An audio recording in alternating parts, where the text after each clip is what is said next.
Hello again. Welcome back. Um, so I played Citizen Sleeper yesterday, and I since then I have been like just waiting to play it again. And I was like, man, I want to play something else just on my downtime, but I was just like, man, I really want to play Citizen Sleeper, and I didn't feel like doing a second stream like middle of the night when I felt like playing. So I was like, okay, I'm gonna start as soon as I can. So I got up early today and did like most of the things I needed to do early, so that I could do another likely 4 hour stream of this again. Um, so yeah, welcome back. I hope you're ready to see some more of this really cool game. For those who didn't watch the first bit, this is sort of like a dicey kind of RPG. It's also kind of a visual novel.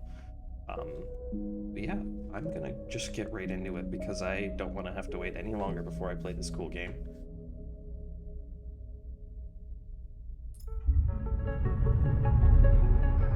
We'll see how I do because I did lots of talking with the reading because it's a lot of a reading aloud kind of game. See how well it goes. Oh gosh, so we'd Harden, even age leader. This is where Feng was, Feng's Bay. Been more than a few cycles since Feng confronted Harden, and the silence since has been noticeable. In your time with Feng, you haven't exactly found him to be reliable, but you did expect to hear the end of whatever plan he put into action.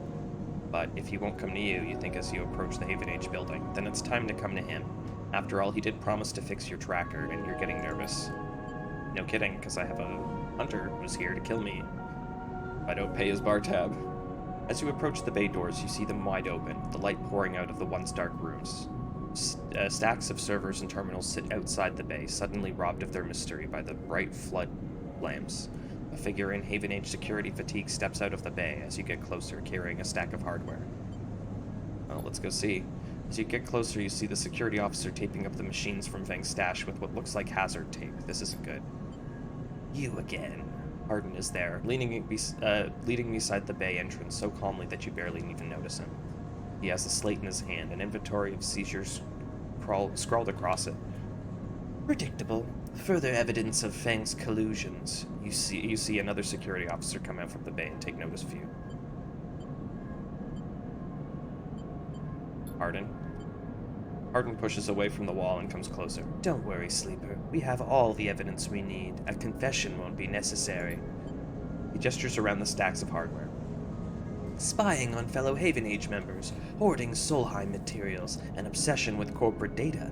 It speaks for itself, does it not? Say nothing. Nothing to add? He looks up at the glass roof above and at the stars beyond. We are the ones that provide the oxygen you are breathing, the light you are seeing, the systems you use every day to live out your cycles. This place was hard fought for, Sleeper. It took work, diplomacy, and strength to stop the Eye descending into chaos after Solheim collapsed. Not blind conviction or self-interest. You're the self-interested one.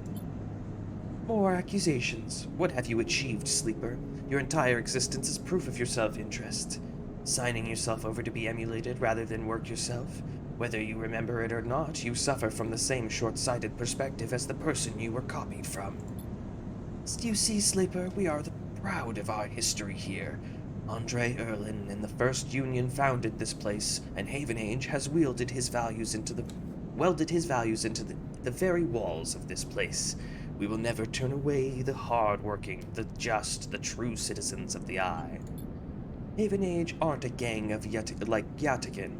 We aren't pirates like half the spacers you'll meet in the hub, or esoterics like the Haifa radicals in the Greenway. We are the backbone of this place, proud and true. Yeah, sure. We named Erlin's Eye, Sleeper. This is our station. He meets your eye. So please, take your false accusations elsewhere before I decide I need that confession after all. History will catch up with you, hard on. I'm not afraid of history, Sleeper. We are making it here, cycle by cycle. He smiles. If you have any pride, you'll give up Feng the moment he contacts you. You know where to find me. With that, Hardin turns his back and walks back towards the security officers, ordering them to continue the clear out. As they do, something catches your eye on one of the server stacks, a crumpled hand-printed box of synthetic chewing gum, a penguin character grinning from the brightly colored card, and scrawled onto it, a speech bubble reading, "Take me to Tambor." You carefully pocket the box, making sure no one is watching, and then turn away, just as another stack of servers is wheeled out of the bay. What have you done, Feng? And where the hell is Tambor? I haven't found Tambor yet. I'm gonna take a guess and say it's in one of the areas I haven't quite, fully explored. But, I guess I can find out. I got, lots of dice. I got 6 dice, that's good, right? Okay, yes, there was a passkey for an apartment, Unit 207F. Got the box of gum. Got 4 scrap components, which I could sell, but I also have almost 400 cryos. Cryptos. Super funny how crypto right now is just, not doing so good. It's good representation of what's going on in this game. Collapse and oh god, only 1 day left until I have to pay us. Well, at least I got a lot of money. Please don't be more than 100 this time. I cannot pay if it's gonna keep going up that, every time. It's gonna be freaking frustrating. Oh wait, this is the Unit 207F? Guess I better unlock the apartment. Who lives here? The lock clunks open, the metal door swinging inward into the dark. Hello? Does somebody live here? A rundown low-end apartment. As you push the door open, the automatic lights flicker on inside the apartment. They reveal yellowing plastic panels, the curved shape of the wall-mounted utility units, the detritus of a routine life arranged on every surface. You step inside, clicking the door shut behind. The amber light of the aging fixtures glaze everything with pale orange. The work surface holds a variety of objects, indistinct in the dull lighting. A pale blue light drifts from the doorway at the end of the room. What's on the surfaces? Smudges through the thin layer of dust suggest a recent, rare, and hurried visit. They trace a path to the water dispenser, the auto wash, then to the cabinet still half open. On the shelf sits an empty pill case. What's in the doorway? You cross the cramped utility room with its auto wash dispensers, water closets towards the doorway. Through the doorway is a dark, warm room lit only by a faint glow of a terminal screen. A bunk is tucked into the wall. A blanket. The blanket's ruffled. A wall desk glitters with rows of vials and containers. A briefcase lab sits open, loaded with rows of reagents and compounds you do not recognize. In comparison, this room is clean, ordered, controlled. Approach the terminal. As you approach, there is a crackle from somewhere in the dark. Sleeper. Sabine's voice shakily echoes through the apartment. Welcome to my home. I'm sorry I can't be there. I've had to make alternate arrangements. Hear the rattling noise. Static. I was able to record this message, but I don't dare show my face. Something is happening with Yadigan. I no longer trust them. Their voice becomes distant, slipping behind the background noise. I have something to ask of you. I want you to get me out. Yadigan were supposed to hide me, to protect me. After everything happened, I was desperate. And then after that, I was too tired to care. A noise like waves over the recording. But I'm done with them now. I want out. Screw the dead. But I need insurance. Something I can hold them against them. I have my suspicions, but I can't be sure. I need information. And as you know, you need me. A pause. Something clicking in the dark. This isn't a threat. You have to understand my position here. Another pause. I know sleepers. I have been here before. I can help you, but not with Yadigan's noose around my neck. Get me data. Get me information. Get me something that I can use against Yadigan. Then I can get out. You can get what you need. Please. Waves of static cut into Sabine's voice. Bring it here to my terminal. I'll get to it when I can. You look around the tiny room and try to imagine Sabine living here, working at the desk, sleeping in the bunk, blinking into the terminal in the dark. The recording cuts to static, filling the room with its white hiss, then silence. You sit in front of the humming terminal and hit a few keys. Sabine has left an access port open, but the rest is encrypted, locked away, behind passcodes. It seems Sabine might not trust you as much as they want you to think. Who does Sabine need to hide from? And what debt do they owe to Yadigan? You try to assemble the pieces, but too many are missing. The only thing you know is that without stabilizer, your body will die. You glance at the briefcase lab on the desk, glassware glinting in the dark. You turn away and leave, the door clunking shut behind you. Back in the corridor, you notice the scrawling graffiti of a blade on the opposite wall. Yadigan. You feel yourself being drawn into something you don't quite understand.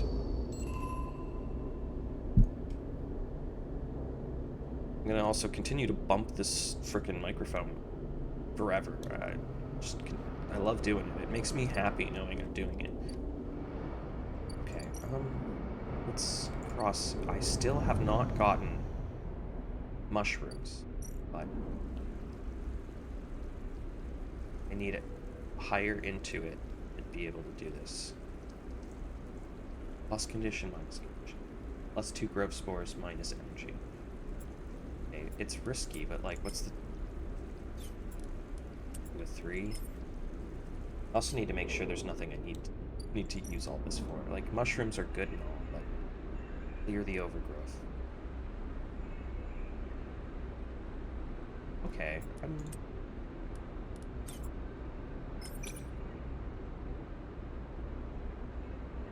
it says safe though, so yeah, let's do this. Yeah.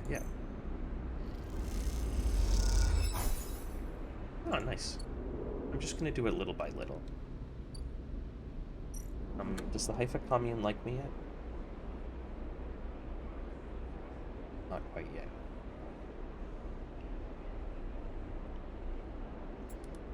Wanna even... Oh, I mean, what's the worst that could happen?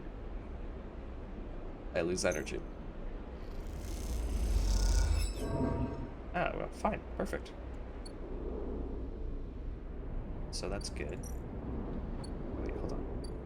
This is just a renewable thing, right? So you can steal 3 times before you get labeled a thief. Not gonna get to that point. No thank you. Got 2 -H betas. I was hoping that maybe somebody would offer me money for this at some point.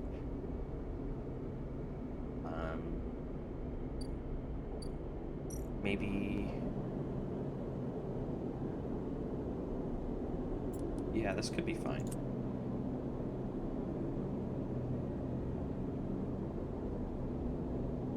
But it says +2. That could be good. The worst, I lose through cryo. That's not too bad. Let's give it a... Let's do it. Yeah, let's do it. Hey, +3 cryo, +2 low end. Tambor? Wait, was that the... Take me to Tambor. Let's go.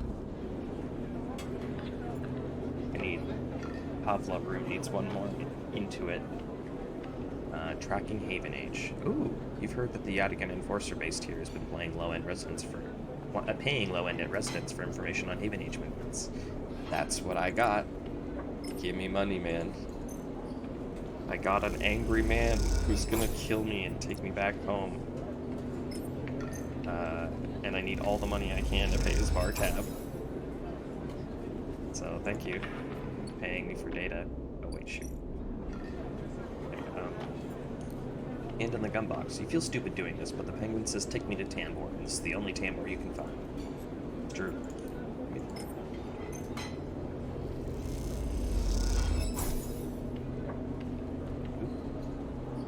So if I had a good into it. Tambor. Yadigan Run Tea House. As you go to leave Tambor Tea House, a hand falls on your shoulder. Sleeper. Fang hisses from behind you. Where did you find me? The penguin. Penguin? What are you? He thinks for a second. Oh, do you mean... He mimes throwing the gum in his mouth. That wasn't meant for you specifically, but... Cringes. Look, doesn't matter. Come, let's sit. I'm trying to remember what his voice was. Fang guides you down a set of stairs to one of Tambor's lower levels. The tea house is stacked with curved mezzanines, all connected by a central atrium. The levels are filled with makeshift booths and bars, and conversation bounces busily off the metal walls. Fang sees you looking around. This place used to be a fuel tanker's main drum, hence the name. The tea house part is a bit of a misnomer, though. You can get anything the eye offers from this place, but real tea isn't exactly readily available. Picks a booth. itself fashioned from some old salvage tank or container, then lined with spongy insulation foam, and collapsed into it. He looks around furtively. Don't suppose you've seen any Haven Age types? They don't usually come out this far. Fang, what's going on? Well, I'm suspended, that's the first thing. And the second thing is I'm pretty sure Hardin wants to drop me off the rim of the eye. He grins. Doesn't bother me, though. Shows that we had a nerve back there. He picks a scrappy hand-scrawled menu from the table and tosses it over. What are you drinking? Look at the menu. Fang is right, the menu is ridiculous. There's at least 10 different infusions, most of which you can't make out. The paper is dominated by extensive complement of esoteric alcohols and cocktails. Black tea is listed without a price as a seasonal specialty. So you ran into Hardin? Was he pissed? Fang doesn't wait for an answer. That snake is so self-righteous he might actually believe that Erlin would approve of his meritocratic bullshit. Swearing. He taps on the table. If Haven Age was like it should be, like it was founded to be, they would have shouted him down at any council meeting he dared mention true citizens. He sighs. But I guess his kind run the place now. A young woman with a vine tattoo snaking up her arm turns up at the booth, a slate in her hand. Your order? You skim the menu, your eyes glazing over. Time to pick something. Creole? Sambarak? Help infusion. Now let's do that. She nods and notes it. And you? She begins, looking at Fang. Then when she sees him, she suddenly stops. What the? Fang shrinks a little. You're supposed to be working. This is your shift. He grins sheepishly.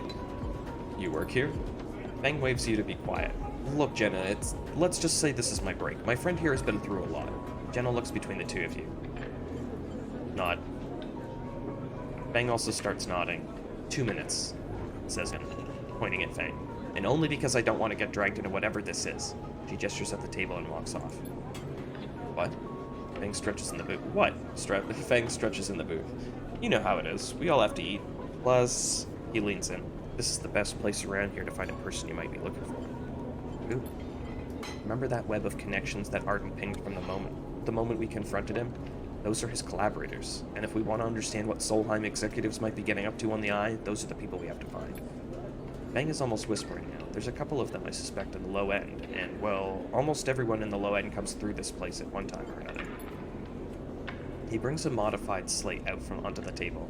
I've set this up so that anyone with the network signature I'm looking for comes into this close proximity, it'll mark them. Once they're marked, we can break through their access protocols and get the good stuff inside. We just have to find them first. Hence me moonlighting as a waiter. Suddenly a smile grows on his face. Wait, I have an idea. Oh no. Look, I can't cover enough to get of the low end on my own, so far I've had no matches in this place. With 2 of us, we can cover more ground. How? Well, Fang has a hangdog look. We need you to get out and about in the low end, in close proximity to as many people in the residence as possible, and it turns out my friend Mingi needs some help with deliveries. As in Mingi Express? So you already know him. Perfect. Fang places a tiny receiver on the table. This connects to my slate and runs the same marking protocol if you get near any of your targets. So, all you have to do is take some delivery shifts for old Mingi, and soon enough you'll have the place covered. Fang, don't give me that. You think I like working here? And I thought you could use the tips. He grins. We're in this together, right? Right. Okay then. Fang slips his slate back under his clothes. Just head up to Mingi Express, take a delivery shift, and we'll see what shakes up. You manage to find anyone and extract any data, bring it right down to me here. They have me on double shift, so I shouldn't be hard to find. Jenna walks past, carrying a tray of drinks, and sharply catches Fang's eye. I don't think she's bringing your drink. He stands. I think it's time we called this meeting to a close. You grab the receiver from the table and slip it into your pocket. See you soon, sleeper. Stay safe, Fang adds, before turning and walking off towards the bar, whistling as he does. Okay, so...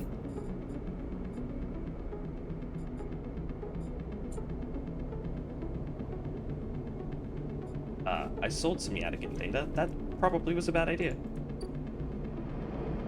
So wait, I click here. How many do I need? 3?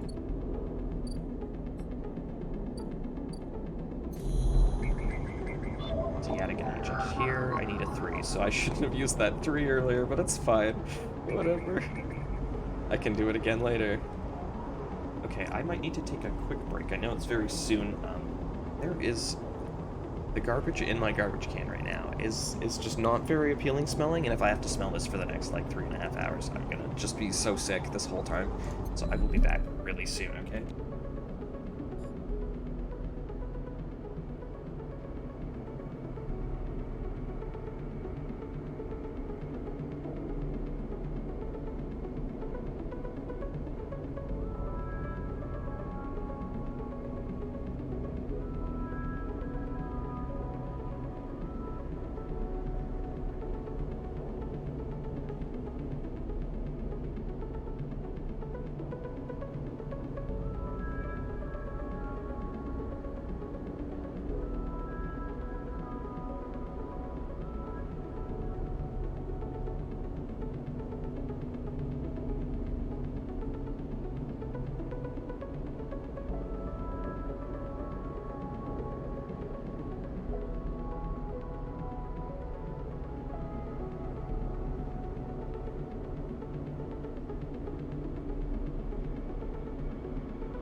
Oh, much better. Oh, it smelled so horribly. Oh gosh. Like almost like food, but not quite. So it's like I'm constantly smelling. You know, that's enough. Let's just get back to the game. At least it only took me 5 minutes to get it all thrown out.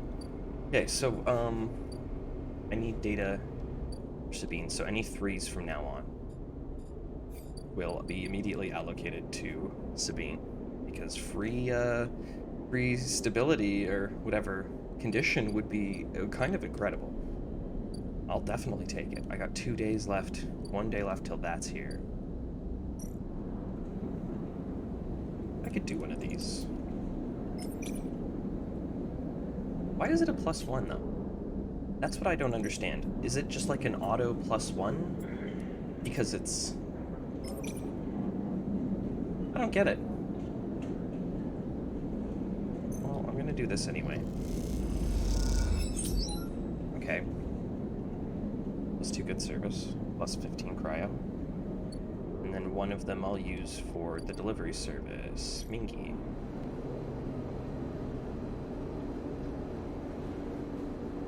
So not +1, +0 engage, that's fine. Why am I getting all +1s? I don't understand. Is it because it's full? Maybe that's why. I think it's just because it's like the full yellow means it. Yeah, it's fine. Cool. That's all I can do for the day, I think. I need to start working on helping out my friend here, Lemon Mina. I feel bad otherwise.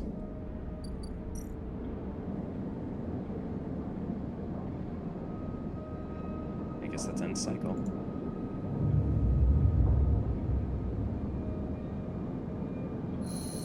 Not much else I can do for the day. Gotta eat today, though, for sure.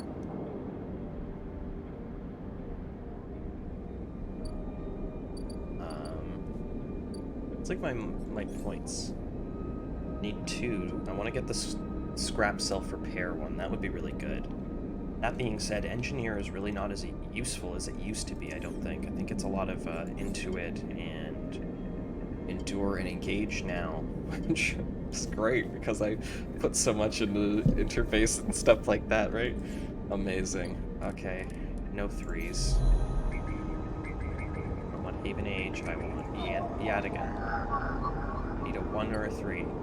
And that's not helping me today. Ethan. Uh-oh. Oh yeah, I've gotta... Let's go deal with it. The compressor is quiet today. The usual crowds are elsewhere, and the pumping music washes over a handful of spacers and a few drunks. Ethan is still in the same stool, in the same pool of light. His head is low, close to the bar, and the bartender is ignoring him. I guess I'll approach him. As you get closer, he lifts his head and turns. Sleeper! He turns to look at you. Time to pay up again, is it? He gestures to the bartender. Come here. Take their chits. Stay silent. I'm not gonna say no more. It's not like I have a choice. Bartender ignores Ethan. It seems they've cut him off. Hey! He slams his hand on the bar. Come take the chits. The bartender ignores him. Ethan lets out a huge sigh, rubbing his eyes with his palms. He reaches towards his holster. His elbow slips and the gun tumbles out. It clatters on the bar and falls to the floor, bouncing onto the ground between you. Both you and the bartender look at the gun, stare at it.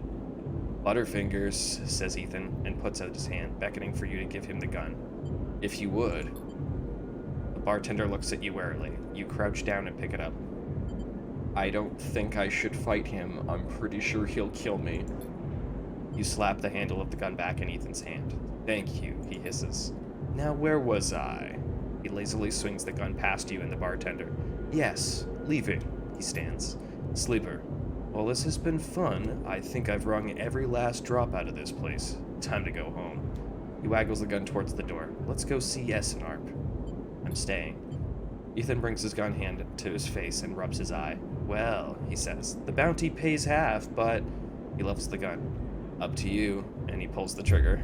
The gun clicks. By now, all the attention of the bar is on you and Ethan, who looks at his gun with a bemused expression. The bartender raises an open hand, and in it are 10 tiny bullets. 10 shiny bullets he took out of Ethan's gun while he was asleep at the bar. Oh! Whew. Ethan smiles at him. Oh well, he says, and hits you in the head with the butt of the gun. You stagger back and drop to a knee. Somewhere nearby, the gun clatters onto a surface. The hit, a glancing blow that makes your vision swim. Through the blur, you see Ethan wrestle a small, thin slate from his belt and hold it up. Enough of this. I'm logging the job and calling it in. Ethan slaps the slate. No more playing. Your head aches. Ethan taps through a few screens impatiently. He swears and taps again. He starts shouting, a dull echo to your ringing ears. He starts screaming at the slate and throws it across the bar. Crouches down and grabs you by the chin, his face close, his breath heavy with drink. S&ARP just screwed me, he grins maniacally. Maniacally, not maniacally. I mean, that's the same kind of thing. They canceled the contract. He stands up. They canceled the contract! He shouts at the ceiling of the compressor. You stand up, struggling to your feet, the sting of the hit fading. Ethan is rubbing his temples, his face pale. You hear a clicking sound like coins being counted, the bullets being loaded into a magazine. When you shake off the last of the blur, the bartender has Ethan's pistol trained on Ethan's head. Ethan stumbles back towards the middle of the room, all eyes trained on him. I'll kill all of you, he screams. He stumbles into the wall, spinning away towards the door. I'll be back for that, he shouts at the bartender, and lunges out of the compressor. You steady yourself on the bar and catch your breath. The rumble of conversation returns. The bartender goes to say something, but then thinks better of it and begins to clean the bar. After a while, you wander out into the light of the bright market, looking for Ethan around every corner. Uh-oh. How many days do I have until Ethan comes to kill me? Ethan may be disarmed, but you doubt you've seen the last of him. I didn't even do anything! 1, 2, 3, 4, 5, 6, 7, 8, 8 days? Okay. I desperately need to do the Mingy Express jobs. Because, I'm gonna die. This is still pretty cool, though. I really do like this game. Bangs targets, plus. More cryo. What else can I do? I really want to help Lena and Mina. Len and Mina. Lena and Meanie. Weenie and Meanie. Ah, yes. Weenie Meanie. This should be fine. +2 to a ticket out. I got some energy. That's good. I need... Okay, so I didn't lose any money, which is great, right? What is this? Oh yeah, I steal a shipment. I think I stole something, but all I got was like garbage, basically. It was kind of worthless in the end, I guess. Feel like, okay, watch. Oh, does it +1? No, it doesn't. What does it +1 here?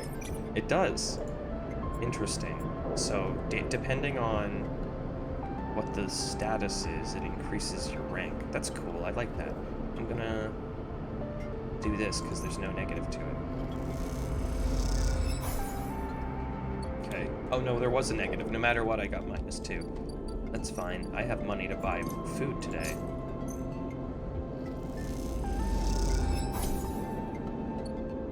Yeah, there we go. I still want to get the fungus, but I think I should do things first.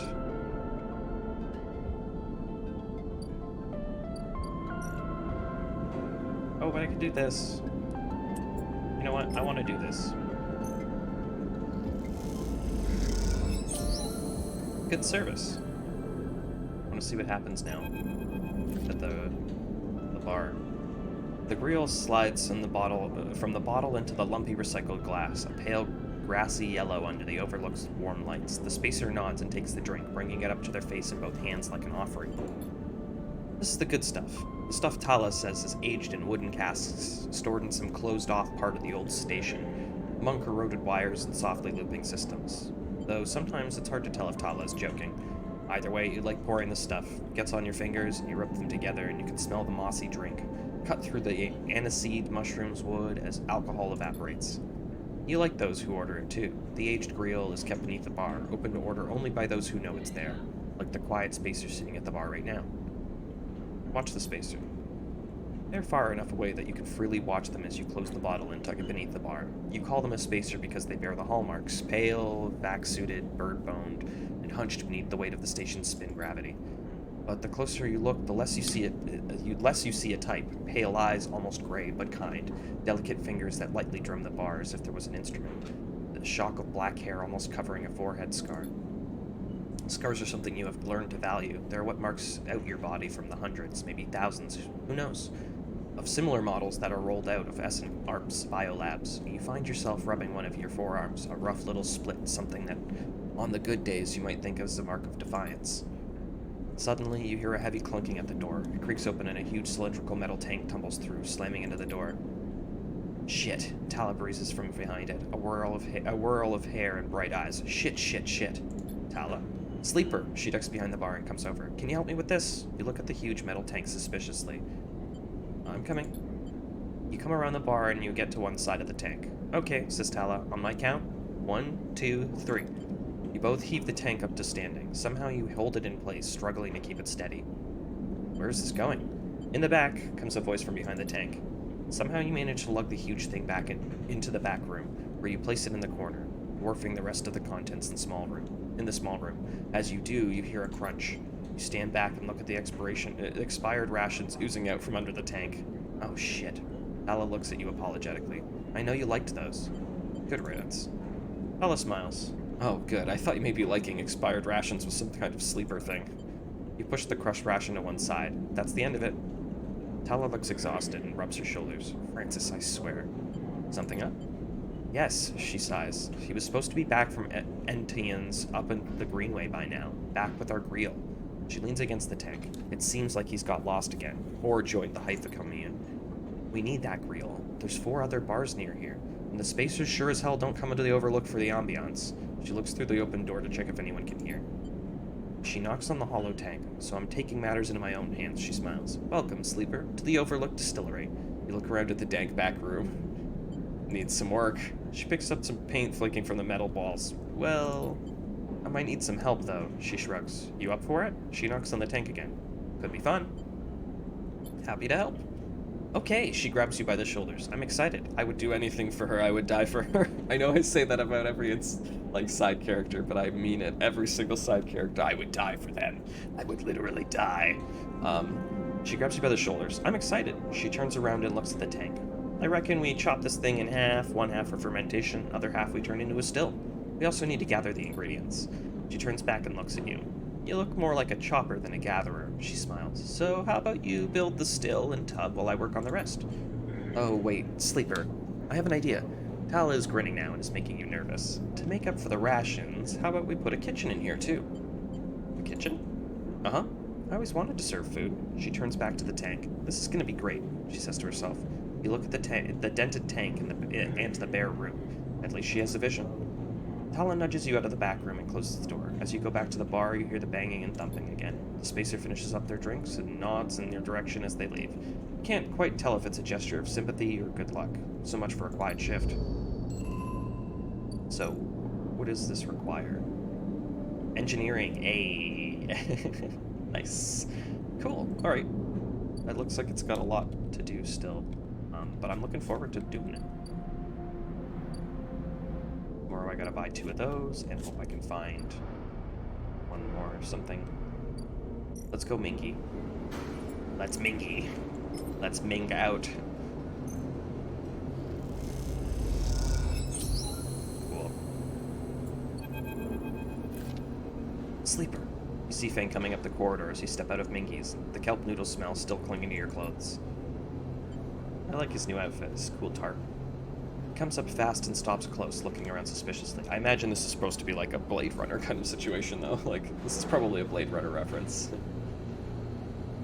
I don't have long. Take these. Fang palms you a couple of these metal thumbnail-sized drives. Ripper worms. More, yay! My slate has been buzzing like crazy. It seems like your delivery shifts have turned up 2 targets. He squeezes your shoulder. I knew you could do it. Now we nail those snakes. I'm ready. Good to hear it, he smiles. Hardin's boys are all connected by some kind of closed network. You break the access protocols on both of them, you should be able to gain the location of the nearest network ports. Slot the Ripper worms in those ports, each one, and they'll feed me anything and everything stored on Hardin's shadow network. He smiles. Can't wait to see what juicy plans they have in there. You hear the scuff of boots as a group comes up the corridor, likely on their way to place an order with Minky. You turn for a second, and when you look back, Fang is already halfway down the corridor in the opposite direction. He raises a hand in farewell and is gone. You run your fingers over the tiny ripper worm drives in your pocket and smile to yourself as you wonder how mad Jenna will be at Fang for this little excursion. Time to slot some worms. Where do I slot the worms?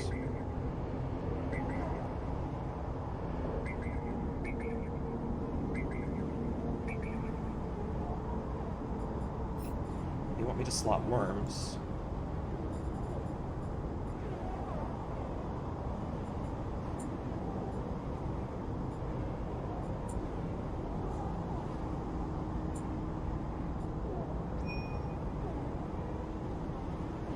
Low-end agents.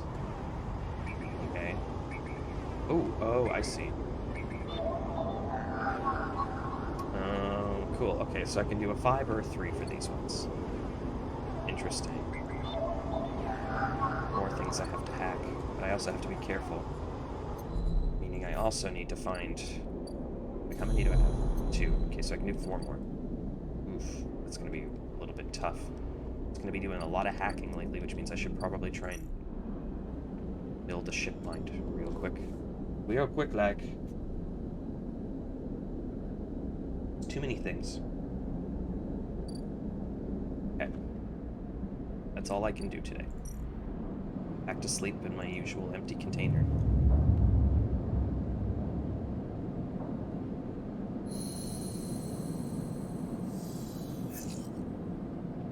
Okay. I'm gonna be hungry today, so I better eat some food. Should I, maybe do that first? Yeah.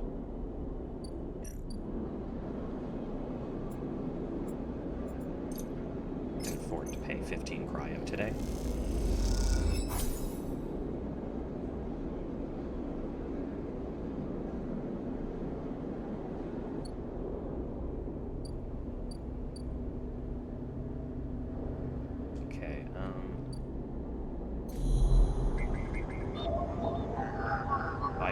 So I do have a 5. Let's wait, though. I also need other stuff. Oh, they're here. Nice. I will pay you all of the money I can for shipment fragments. Maybe I'm upset that I can't engage and get the price lowered, but...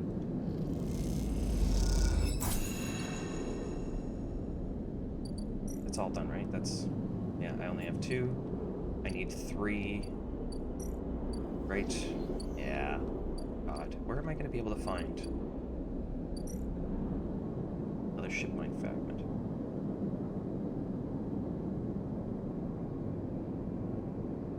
This is just scrap.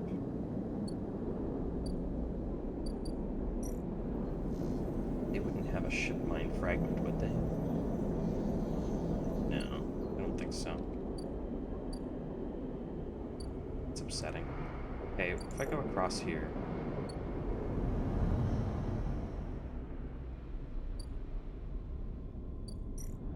What kind of things can I get? +2 scrap components, -2 condition. It's not worth it for me. I was really hoping that I could get ship mine fragments from this. Okay. Yeah, let's do that. I need to use at least one of these. Oh, 3? Whoa. Whoa. That was pretty cool. I didn't know I got energy from that. I wouldn't have eaten so quickly. Wait, no, not that. I do want to do this some more, though. I don't have any spores.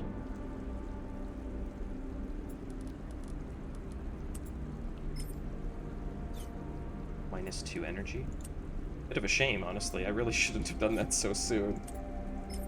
Let's just do 100%. I don't care.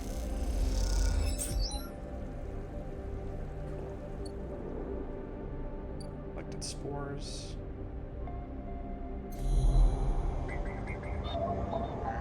Greenway gate is still blocked.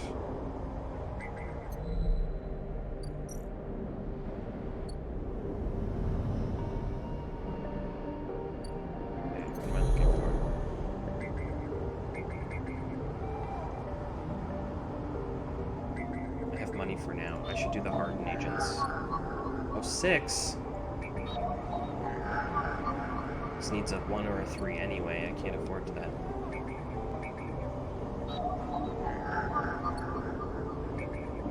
Oops. Should have checked those first. Well, I got one.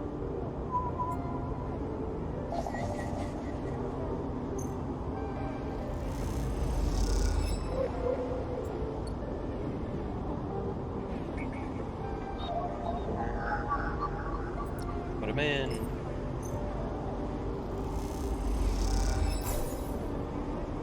Work closed. That counts as 2. Counts as 1. So I need a 6 or a 4. Oh, I've got a 4.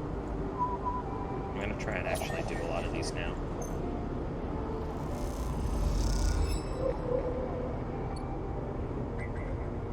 This is a little stressful, but okay. I only had 2 river worms, so does that mean I'm good now? Nice. Fang, what you got for me? As you walk into the tambour, you quickly spot Fang arguing with Jenna. Let's, keep my distance for now. Doesn't look good. Fang seems to be explaining something, but Jenna is having none of it. She points to the door, and Fang walks away, catching your eye as he turns. Could have done with you getting here a minute or so ago. Glances back at Jenna. Well, either way, it looks like I'm fired. Good news is that it doesn't look like I need this job anyway. He takes out his slate, pulsing with a pale light. Now, let's take a look at what we're really here for. The slate is a whirring mess of code streams coming direct from the Ripper worms as they dig through the agent's data and spin it into threads for Slate to pick up. Anything good? Fang scrolls the display with his finger. A lot of junk. A lot of dull as hell message threads, a lot of tedious data caches, but Fang's eyes flash. Definitely some good stuff. He stops the screen scrolling on an entry and expands it. Check this out. It shows you the screen. You see a bold corporate logo, not Solheim's, and a word below. Conway. Fang. He's working with Conway? Conway Extractions, right? Fang nods. He's been speaking with them personally. Got a whole chain of messages here, but it's mostly encrypted or redacted. He rubs his head. Damn it, this is juicy, but we can't nail him with it. He scrolls some more. Wait. What's this? Wasteland Reclamation Facility. Right here on the eye. Glances at you. What's the bet this place is tucked into the wastes? Conway are set up here? Guessing so. They got themselves set up in the wastes. Back before the collapse, people would have got here by going down through the connected spoke from the hub. But that spoke's broken now, so the only way is the long way, around the rip, past the greenway. It shows you on his slate. Fang looks away, thinking, Conway have been making moves on this system since the collapse. I heard they took over one of Solheim's old belt colonies a while ago, moved everyone out, and reclaimed the whole rock. What's their angle? Hardin has to be offering them something. Fang looks back at the screen. But if Hardin's involved in it, then we need to check it out. Simple as that. What's next?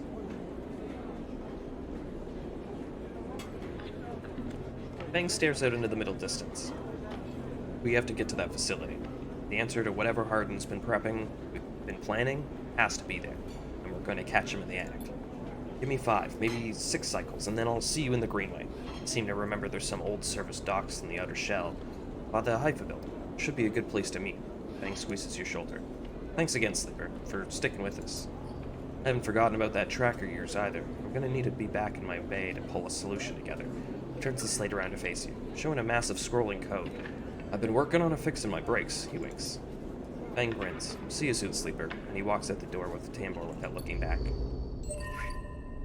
Okay, well, I really hope that's gonna be soon, man, because, like, I really can't wait much longer. I've got, like, another 7 cycles, and, I could be dead, for all I know, or get shot and just be really hurt. My condition really low.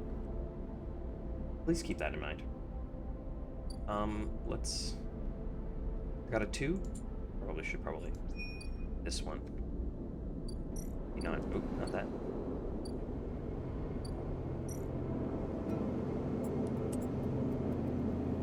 Literally no negative action for this, probably, except for maybe losing some. Okay, cool. I gained energy again? Dang it. I should have not eaten food then. Darn it. As much as I like Emphas. Kind of wasted my money. let's end the cycle.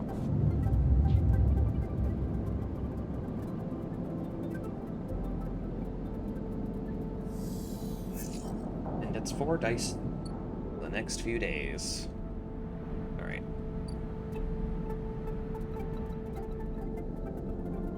Side reel. I wish it paid better.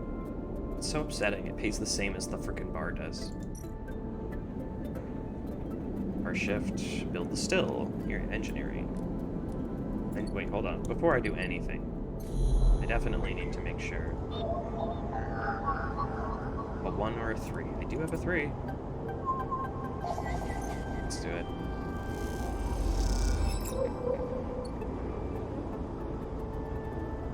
Okay, another 3 needed. Next one, and I'm gonna get attacked. Not good. I want Haven H. Haven H can suck it. I don't really need those keynotes either, do I? I think they give me something, right? They gave me those, like, unlocks. Yeah, I'm gonna save it, I think, for self-repair. That'll definitely help out for the next while. But, what else is there to see in the low end? There must be a lot, but I really don't want to spend all my time there. Let's do a 4.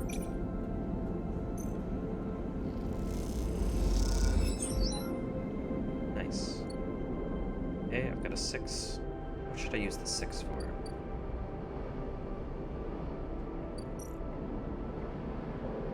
Let's cross the ferry.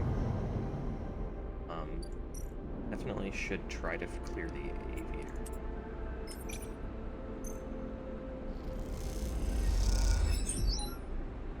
Nice. And then I'll do... What's this? Oh, we're waiting for Fang. I see.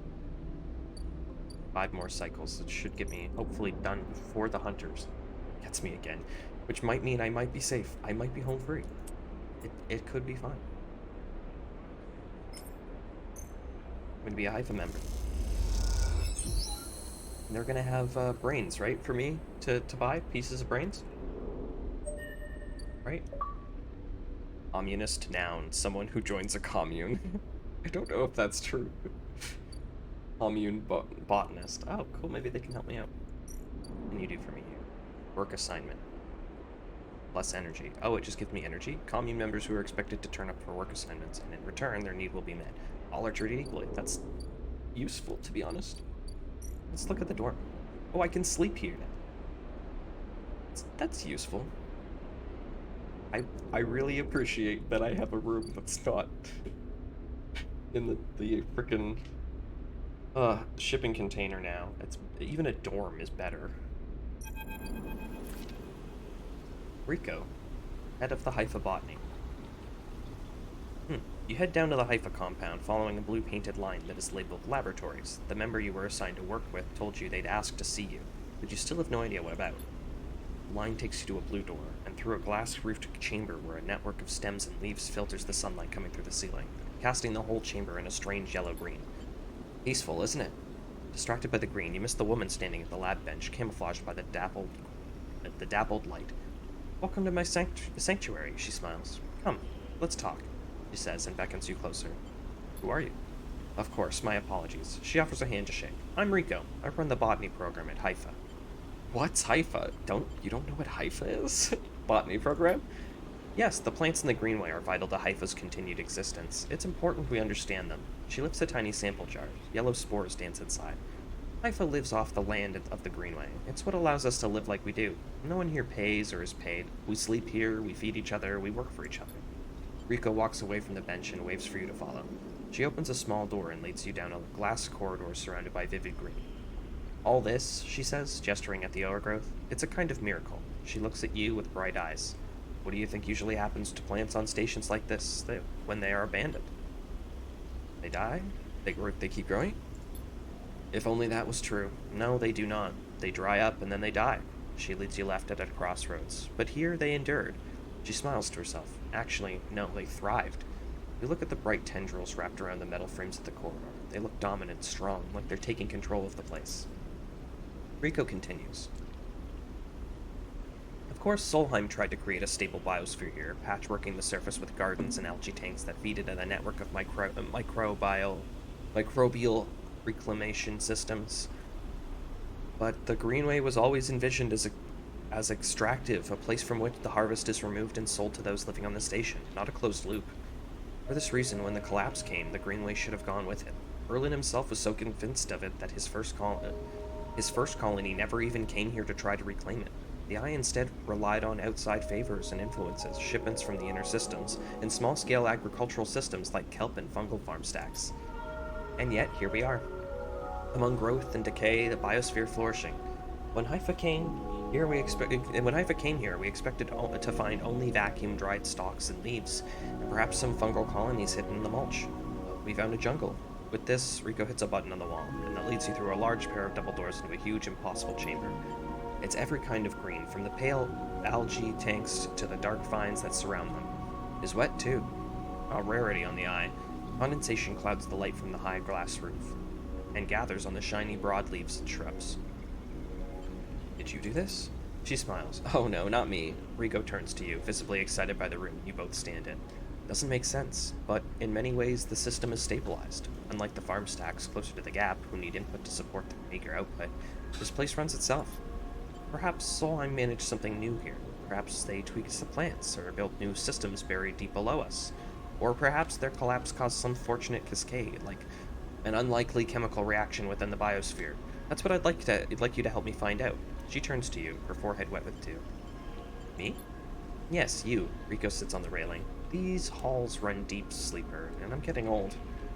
She stamps her foot on the metal grating of the walkway. Whatever is causing this, it's to be found in the growths at deep in the Greenway. Haifa won't spare anyone for an expedition. It's too dangerous and unnecessary, they say. I can make the case, but I can't get the votes. You sleepers are hardly beings, and I know that much, and you can speak to the Eye, uncover its secrets in ways I never can. She holds out an arm so you can help her stand. Bring me samples, spores, seeds, and blooms. I can grow them in the lab and study them. The deeper they are found, the better. I'll try. Thank you, she smiles, and thank you for listening. Rico leads you back to the huge chamber, and out through the passages. She's a little slower now and stumbles on the steps. You help her where you can. It's good to have new blood in the commune, she says. Many of us have been here a long time, and few come through. She settles back at her bench in the lab, stretching her legs. You go to leave. Come back if you find something, Sleeper, she calls. There are discoveries to be made, and you follow the blue line back out to the compound, all the time thinking of that impossible magical green.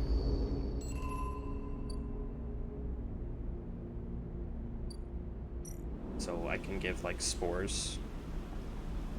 What does it do? Oh, it's just spore study. I see. I need these spores now, though. Sorry. You don't get my spores. They're mine. My spores. Mine.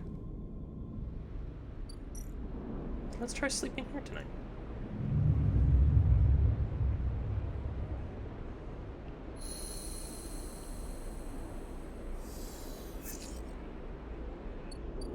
Okay.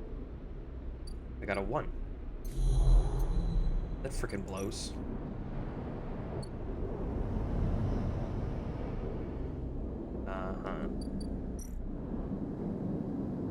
Upsetting.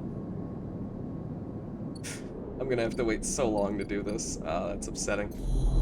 Okay, well, let's do the thing. This'll do. And I'm gonna get attacked by the hunter. Here it is. Those familiar threads wrap around you, bind you, test you. Entity, submit. Hunter's strange head bobs in your vision. Your ally in the sealed dock cannot save you. In that globed head, you see whirring syringes of data. Whirring strings of data. Obviously, I'm seeing something different. So many spinning there that they threaten to tear through the skin and whip out to the void around. What happened to this creature? The threads squeeze and you lose any sympathy you might have had. You must escape. Strike him! Wajah! You lash out once more, pushing Hunter back, severing threads that regrow as fast as they're broken. As you slip away, you realize you have to find a way to deal with Hunter once and for all. This is getting too dangerous. Uh-oh. Oh, God. That sucks. No, I don't like that. Guess I'm going to buy... Jeez, I don't like this. Guess I have to pay for it. That's upsetting. Okay. I only need one more, I think, right? Get Sabine out. I need 4. This is not where I needed to go. This one. 3. 3. Thank God it's 3. Wait, I have 4? Oh, shoot. Nice. I doubled up.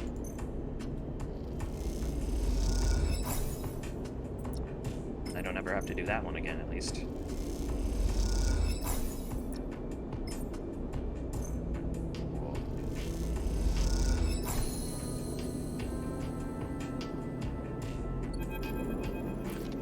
As you turn away from the terminal, the final cache of Yadigan data uploaded. The air crackles with white noise. Sleeper? Sabine's voice, weaker than before, comes through the haze. Sabine? A sigh of relief comes through the layer of noise. The call must be coming from somewhere on the station. This has to be short. I don't know if Yadigan are monitoring me. Their voice is hushed, distant. You try to focus on it. The data you've been bringing me in from Yadigan agents, there's something in it I don't understand.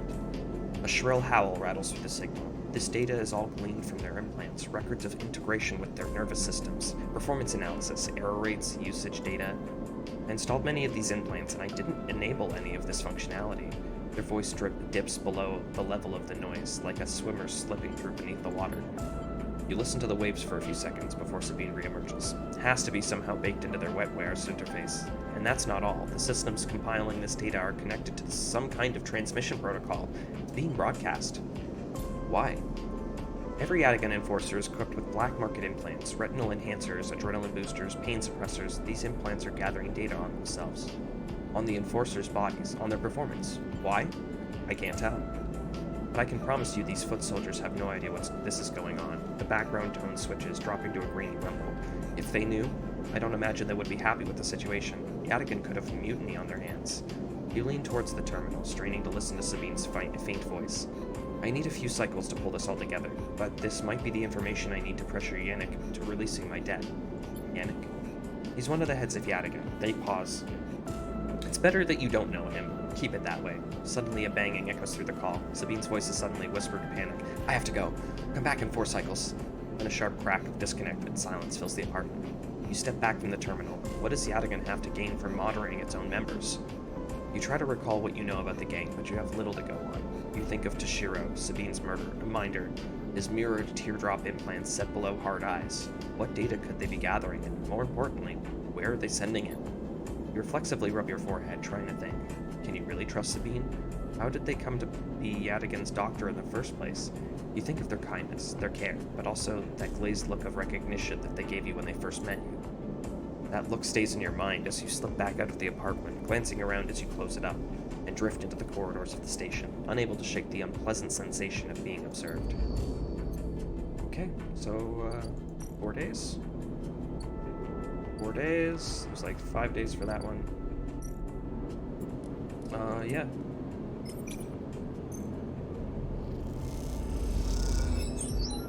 I only have to do one more for that.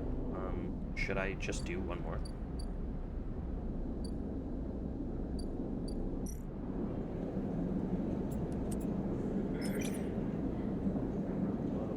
Why not? Hold on. I have to think this through. Is there something I could do instead? Use spores, but that's going to take longer than this.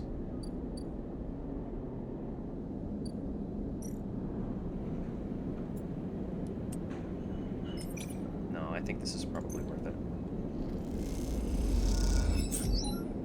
I got a random scrap. At least I'm getting scrap, which is going to be so useful, and hopefully soon. I'm hoping that I get an upgrade point soon and I can start fixing myself every once in a while. So let's go back to the apartment.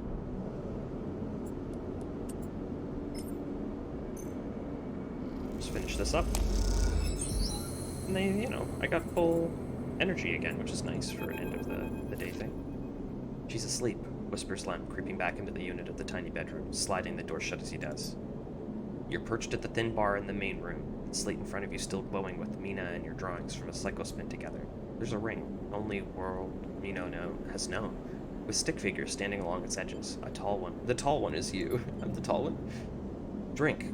Drink? Asks Lem, producing a worn-looking bottle of Grial from under the bar, its contents glowing amber in the fluorescent light.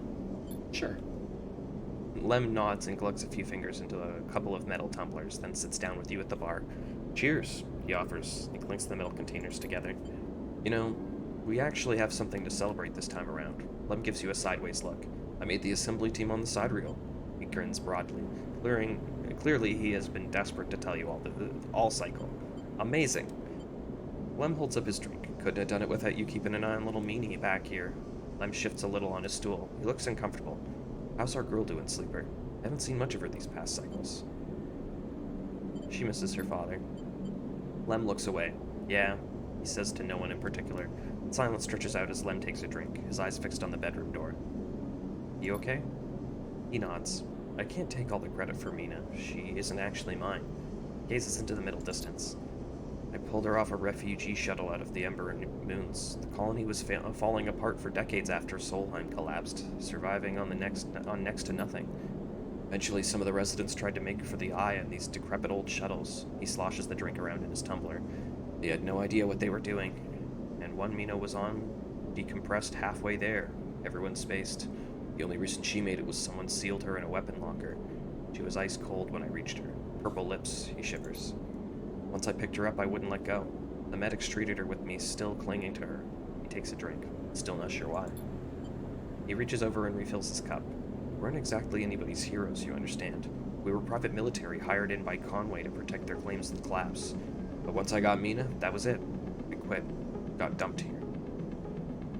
You saved her. I'm gonna sound like an idiot now, but... He sighs. She saved me. That's the truth of it. He looks around to the decaying unit. Its stained plastic plating and flickering lights. Me? I brought her to this. She was tiny, too small to know what you lost, but I can't stop thinking about it. He rubs his eyes, dark with the tiredness. What if our number doesn't come up in the draw, Sleeper? What then? The side reel will set off without a thought, leaving us here. What kind of life is that for her? He'll make it. Sorry, I know you don't have any better. He looks at the cup and pushes it away on the bar, down the bar. This is a celebration, right? Both of us on the team now. Both of us in with a chance. Exactly. Imagine, all three of us riding the side reel horizon out of here, to a new world. He looks into his glass for a moment. I think I drank this thing too fast. Lem stands and starts to clean the glasses into the auto wash. I need some sleep, friend. Me too. Alright then. He catches your shoulder as you turn to leave. Thank you, Sleeper. I mean it, from both of us. Pats your shoulder and you slip out into the darkness of the walkway, with thoughts of little Mina in your mind. Yeah, here we go. Helped a friend and had fun with Bun Bun. Yes. I'm still gonna use it though. I'm gonna sleep in the shipping container tonight. Self-repair. Awesome. Awesome. Let's use the stabilizer today, and from now on, hopefully we never have to stabilize again. Body repaired. Nice. Oh wait, I have to go to sleep. End cycle. Oh, this is a good cycle. Finished a couple quests, got a couple points. Good stuff. Self-repair. I can use, what is it, one component? With some careful engineering, you can patch up your damaged body with scrap components. The result isn't pretty. Yeah, I doubt it would be, but at least I'm alive. How's side reel doing? I haven't done it at all. What is this roll? I just looked at my rolls. Oh my god. What? All ones? I'm baffled. That's upsetting. That's so sad. I'm gonna have to, like, figure out something to do with this. I don't know.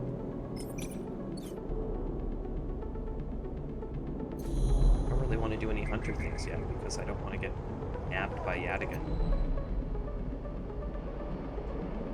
Is there something I can do here? The free spoke?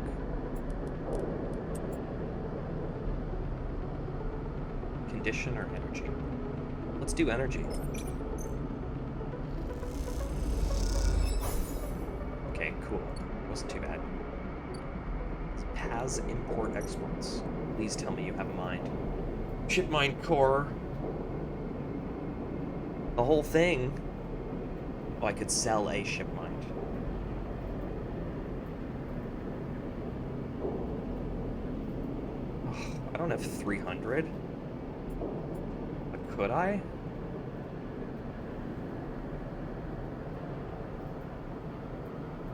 Whoa, 80 cryo for 3 batches? Whoa, that's pretty good. Okay, okay. Let's see how much money I can get. I'm gonna try and calculate. Okay, does it tell me if they have any offices? Hold on, I got some extra data. I don't think I'm gonna need more Yadigan data. Or at least I hope not. Because I'm selling it anyway. And cryo.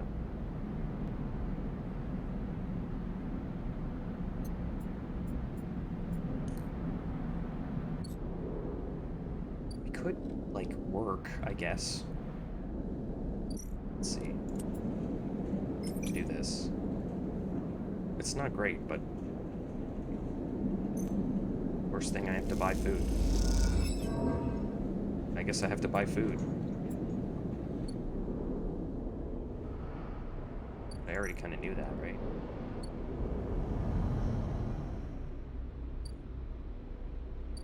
Days. Doesn't really tell me what kind of things I get from certain things, which is unfortunate. Just like, what's the worst that happens? No energy? Ah, cool, excellent, cool. Just opening some energy points. The aviary.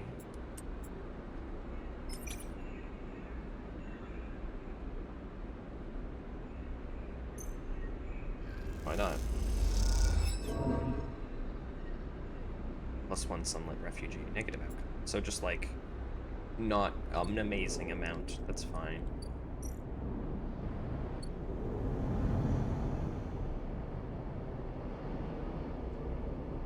And I'm gonna use... need money, right? This isn't gonna pay me though. It's only 15. What's the frickin' point? We're useless.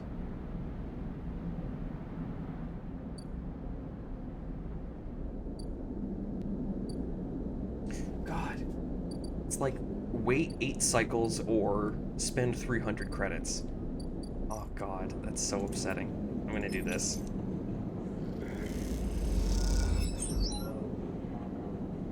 At least I'm half done the distillery. Okay.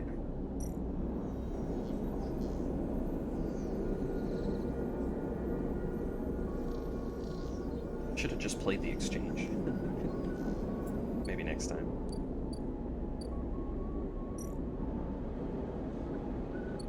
Okay, this is fine. I'm gonna go to sleep then.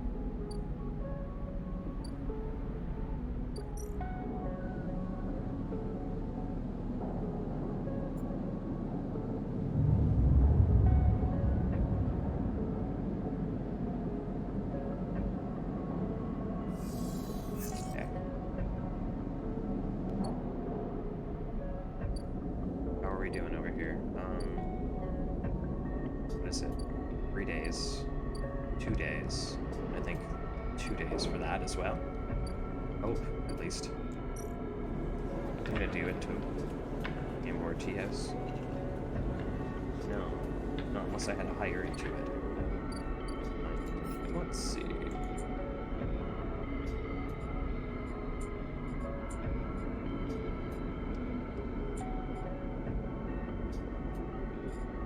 At least I've got better. Honestly, I'm thinking maybe it might be worth it. It might be worth it to sell everything. What is it, like? It's like 12 each or something like that.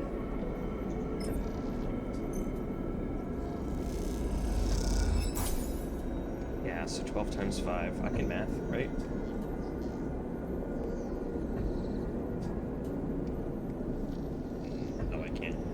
60. Okay, so that's 60, which means I'll have enough to get that. And then,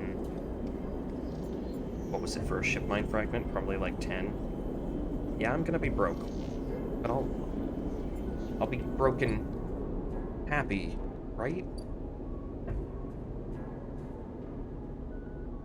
Damn it. It's upsetting. Okay, let's... I know I'm gonna sell it anyway. Just please tell me I'm never gonna need it again. 30. Oh, that's so much better.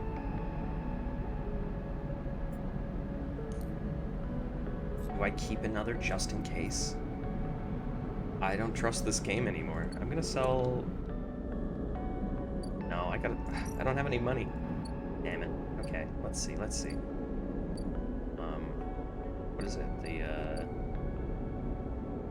What's it? Presser Club? It was... Exchange?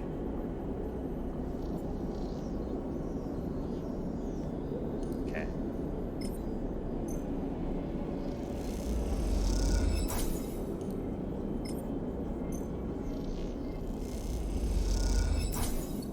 Okay. Cool. Let's buy that thing. And then as soon as I get some of those mushrooms, it's gonna help me. It's gonna help. It's gonna be good. It's gonna be good. Okay, let's go. I gotta give you the brain. Get in here. Vending machine.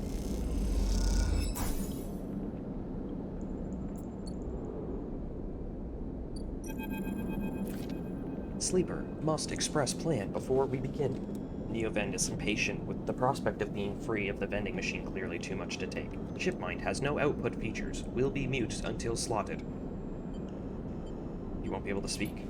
Correct. Do not worry. The servo motors in the machine begin to rev. Neovend's anxiety clear. Burst imprint shipmind, then slot imprinted shipmind into physical ports close to hunter nests. Once slotted, will track hunter at each. Tracking will find core nests. Slot shipmind at core nest. Show hunter data to hunter. Hunter will conclude sentience. Hunter will invoke killer. And yeah, sounds simple.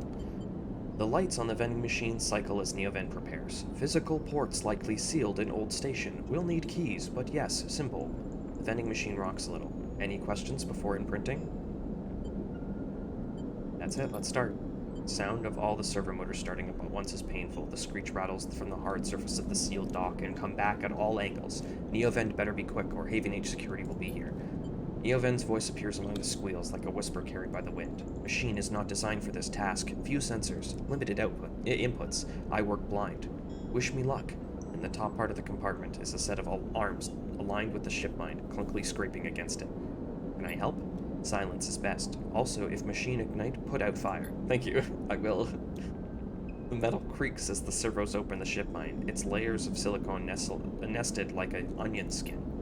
Once open, the main arm of the machine rapidly shifts back and forth, realigning the microscopic components, accessing and rewriting, imprinting Neovend into its physical form. As you watch the hypnotic motion, your mind drifts to your own creation. What process were used to emulate your mind to copy the neural structure of that person who, as far as you know, still sleeps in some distant facility? What was lost? In what way are you a copy of that person, and in what ways are you something new? You know this much. You are a convenient loophole, a way of circumnavigating the illegality of sentient AI. After all, you are an emulation, not a true digital being. You are neurologically limited, still human. But what would you become if you could escape this frame? Where would the limits lie? The screeching stops, the machine powers down, dropping the bay into darkness. In the top compartment of the shipmind is whole again. You reach up and take it down. Heavy and cold to the touch. Is Neovend inside this thing, or did the process fail? There's only one way to know. Time to find a nest to slot it into them. Another upgrade point. What's the weirdest thing you've ever gotten out of a vending machine? That's a good achievement. I like that one. It's like circled on this one. Is it because this one's not available yet? I don't know. I'm gonna do this actually. I think Intuit is important enough at this point. Okay. Okay. want to try and find some hunter nests. I've got... Wait, what? These keynotes. They require ones, plus one interfacing. I can do 3. Oh wait, hold on.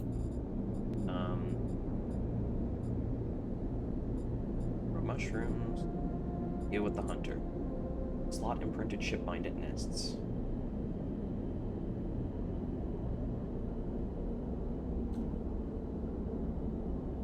Where are the nests? Oh. Oh, I see. Here, 2. I need 1 key. Okay. So 1 drone bay. Server unit. Is that only... I don't think there'd be another one, right? There's only 2? 1, 2. It's not too bad. And, the hope being that I'll get 2 for doing this, just because I'm good. Oh, only got 1. Well, that's just how it goes, I guess. I need a 3 or a 2. I'm willing to use this, because I want to be safe from the hunter. 2 encrypted keys, excellent. 1. Insert encrypted key. The maglock opens. No. Oh god, what if I sold this? That would be so sad. I would cry. Okay, hack isolated nest. The bay in the whirring drone lies on its side like a beached whale. It must be the nest. Time to find an open door. Hunter, hunter. One of the 3 nests. Okay, so there's 1 more nest I have to do after this one. Nest hacked, hunter hunted. Imprinted ship mine retrieved. Do I have to do it, like, a certain amount of times, or... Oh, I didn't see that there was another one. Mad tangle of wires as thick as your arm. Crowd around a server unit sealed shut by a maglock. This must be the place.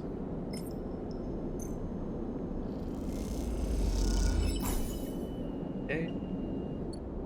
Go back. Put in the vending machine, buddy. Servers lie silent. Their data cache is clear. Nothing left to do with this nest.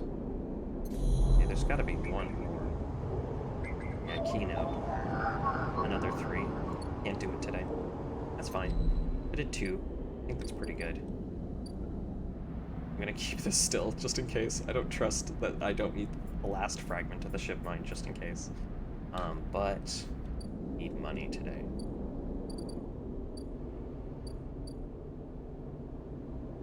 Okay.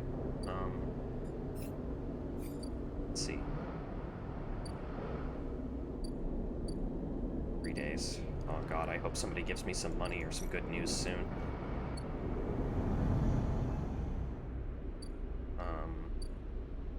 2 days. Oh gosh. You're cutting it a little close there, guys. Getting me a little nervous here. Can I maybe +1 into it? That could be good. Plus condition. Do I get like fungus from it? Do I have to? I don't know. Does it just increase or decrease it? My condition?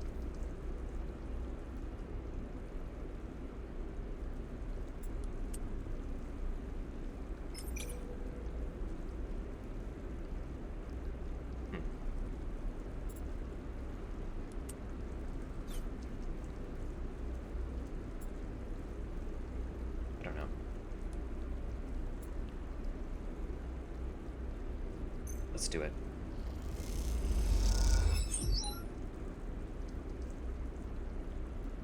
Oh, I see. It improves condition.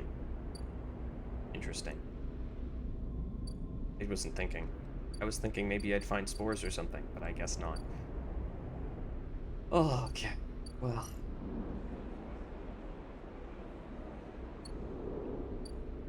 I could work for some energy.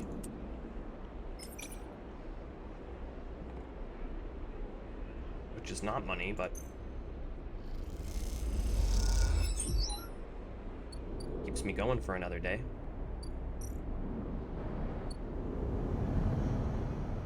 Okay,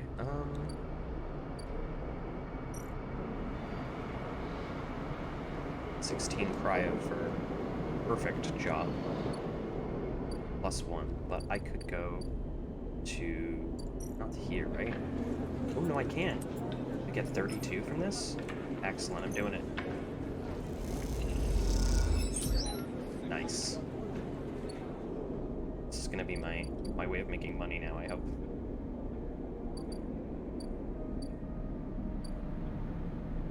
There's something else I can do? It's not so much, no. Unless I need to sell my scrap, but the hope is that I don't have to. Okay. Let's just, let's just end this stint here. This cycle is gonna be too much otherwise. And it is very warm out here today. Oh my goodness, look at all these terrible rolls. I don't like this.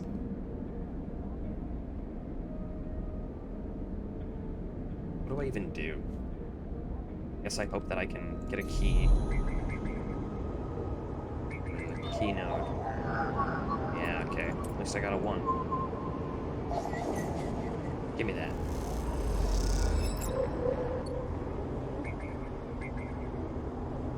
Hunter is aware. I'm gonna just do this part first.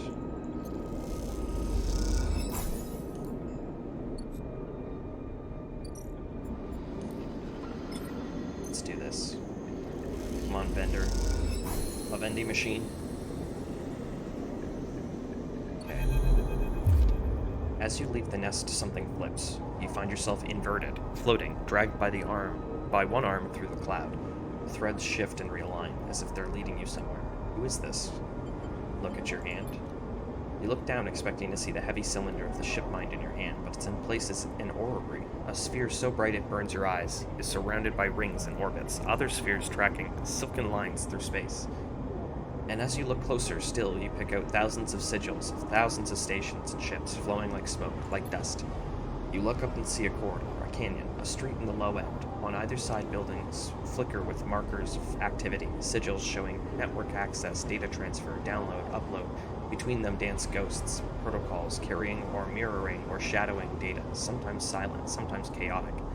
The place moves unlike any digital space you've ever imagined. This place moves unlike any digital space you've ever imagined. Something strange is happening here. Then you see it, below the stacked rooms, the units and apartments, the wires and the pipes and the buzzing systems that run through it all. In the warrens beneath the low end is the Hunter's core nest. This is where you must go. Well, what am I gonna do there? Find the nest, -1 condition. That's upsetting. -2 condition. Find the nest +4.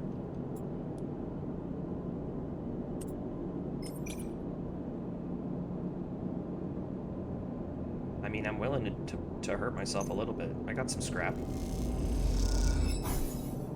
I'm starving. I do have food money, though. This is 1 critical. This is 1 repeatable. So I got the neutral action. Shoot.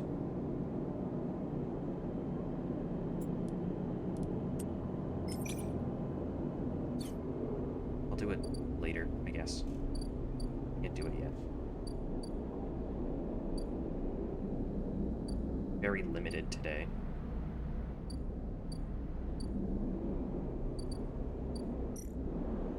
Wait, hold on. I'm gonna think of what do. Have some money. I always just eat there.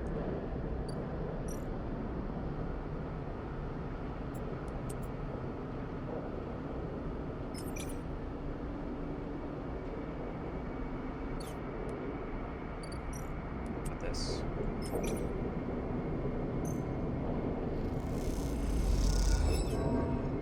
already starving, so I'm not going to lose any more energy. Oh shoot, that didn't work. That's annoying.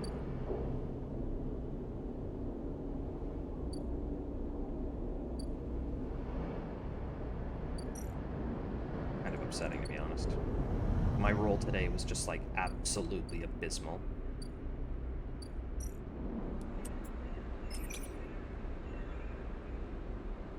I might as well do that.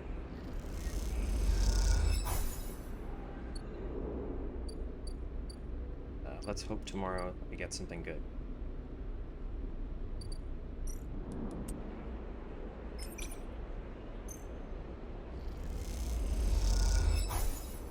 Nice. Keep me going for one more day. Let's sleep here tonight.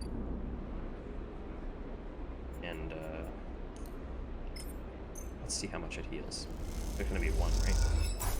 Oh, no, it did 2. Cool, now I know. +2 condition.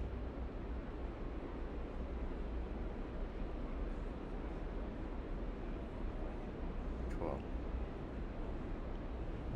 I feel like more against a wall than ever now because I don't have like 300, 400 cryo anymore. And I'm hungry. At least my rolls are better today. Oh gosh, Fang, please give me some good news. When you enter the service dock, Feng is already set up. Crouched among the stacks of equipment, he's leaning over a terminal bathed in a blue glow. He looks totally at home. Sleeper, what do you think? It turns out not everyone in Haven Age is set against me. A couple of old systems oh, what? Managed to ship me some old gear. He gestures at a pile of... They didn't do this quite right, I don't think. He gestures at a pile of blinking hardware. Nice kit. Fang does a mock bow. Any updates? Fang beckons you over. He has a set of scans of the wastes in his terminal, with the heat maps of activity overlaid. A chunk of the derelict rim is blotchy with bright red and orange marks. Does this look like a wasteland to you? Fang shakes his head. There's hundreds of Conway machines out there, all lined up in concealed hangars, and a whole underground facility to support them. Arden's got a crew out there putting them together. They must have shipped them in piece by piece through the shipyard, ready for assembly out here. Why? They're planning something. No one needs hundreds of heavy-duty reclamation drones to run this kind of operation. Maybe Harden masked this whole thing as an effort to clean up the wastes, but there's no way that this is about pulling scrap off the eye. Fang looks worried. And why is Conway in the mix? I bet no one in Haven Age knows a corporation is setting up on the station. They aren't stupid either. These scans are the best info I can get. The waste is cut off from the eye's cloud of networks, and the greenway is a total dark zone. No data can come in or out. I can try. It's no use. You need to enter the cloud, and there's no cloud to speak of. He turns and winks. That's why I'm going to pay them a visit. Ow. You forget. Haven Age comes in and out of here all cycle. I should be able to get in, as long as no one I know sees me, he grimaces playfully. But I need you to be outside, to help disable the security systems, and cut me a pathway through. There's no cloud access, but if I can get inside, I can open up nodes in their network, and we can work in tandem. It's a massive facility, buried deep down here and there. Miles of corridor and ventways wrapped around cargo bays and hangars, so it'll take more than a few cycles to work through it. But as long as you can keep them off my back, I know I can rip what I need out of there. He pulls a handful of ripper worms from his pocket and hands them to you. These are the last of my little helpers. I managed to salvage, so make them count. I modified them slightly. This time they'll feed their data threads back into the system that they're tunneling into, creating a nasty little feedback loop. We run it just like we did with the agents. Hack the nodes, I ping the location and the ports for the security system, then slot the worms in those systems, and let them go to town. He points to a fuzzy silhouette of the buried facility in the terminal. Here's the entryway. This is where you can get access and slot the first worm. That'll fry their perimeter systems and get me past the first cordon. What I need from you is to keep your eye on the facility after you kick things off. See me pop up a security system, a server blank? I need you to break in and slot a ripper to disable it as soon as you can. If I can't? Ben gives you a hard look. You miss a system, you wait too long, they're gonna find me. Simple as that. He clasps you on the shoulder. I need you focused on this one, so I'm gonna let you fire this starting gun. I won't go until you slot that first worm. I'll leave a tracker running on the terminal here, so come here when you want to see my progress. He affectionately pats the top of the screen. Sounds risky. Risky? This is audacious at least. He grins. Wouldn't be worth it if it wasn't. Fang gets up. It's all in place. You just need to make your own preparations, then slot that worm. He stretches. Just don't wait too long. I'm getting bored of all this sneaking around. Once I'm inside, I'll get the proof we need to end this whole thing, no matter what. Crouches to check the terminal. We can't take longer than 6 cycles on this thing. Remember that. He stands up. Oh, and one last thing. He lowers his voice. If I get caught, or you can't reach me, or we run out of time, there's one thing I need you to do. What? You take whatever I've managed to pull at this point, all that data, and you slot that stuff straight into the relay I've set up here. He points to a pile of servers and terminals, hooked into the dock with cables as thick as your arm. I repurposed the dock's SOS broadcast system to beam out whatever you put in. Anyone with that terminal, a slate, or a server on the eye will see it. That means Haven Age, Yatagun, the hub, everyone. No matter what, Harden isn't sneaking away this time. He grins. I've got a bit more to do here, but the moment you slot that first worm, I'll make my move. He gives you a parting smile and turns back to the terminal. My nerves hit hard as you make your way out of the service dock. Time to prepare yourself. Okay. I hope this frickin' works, my dude.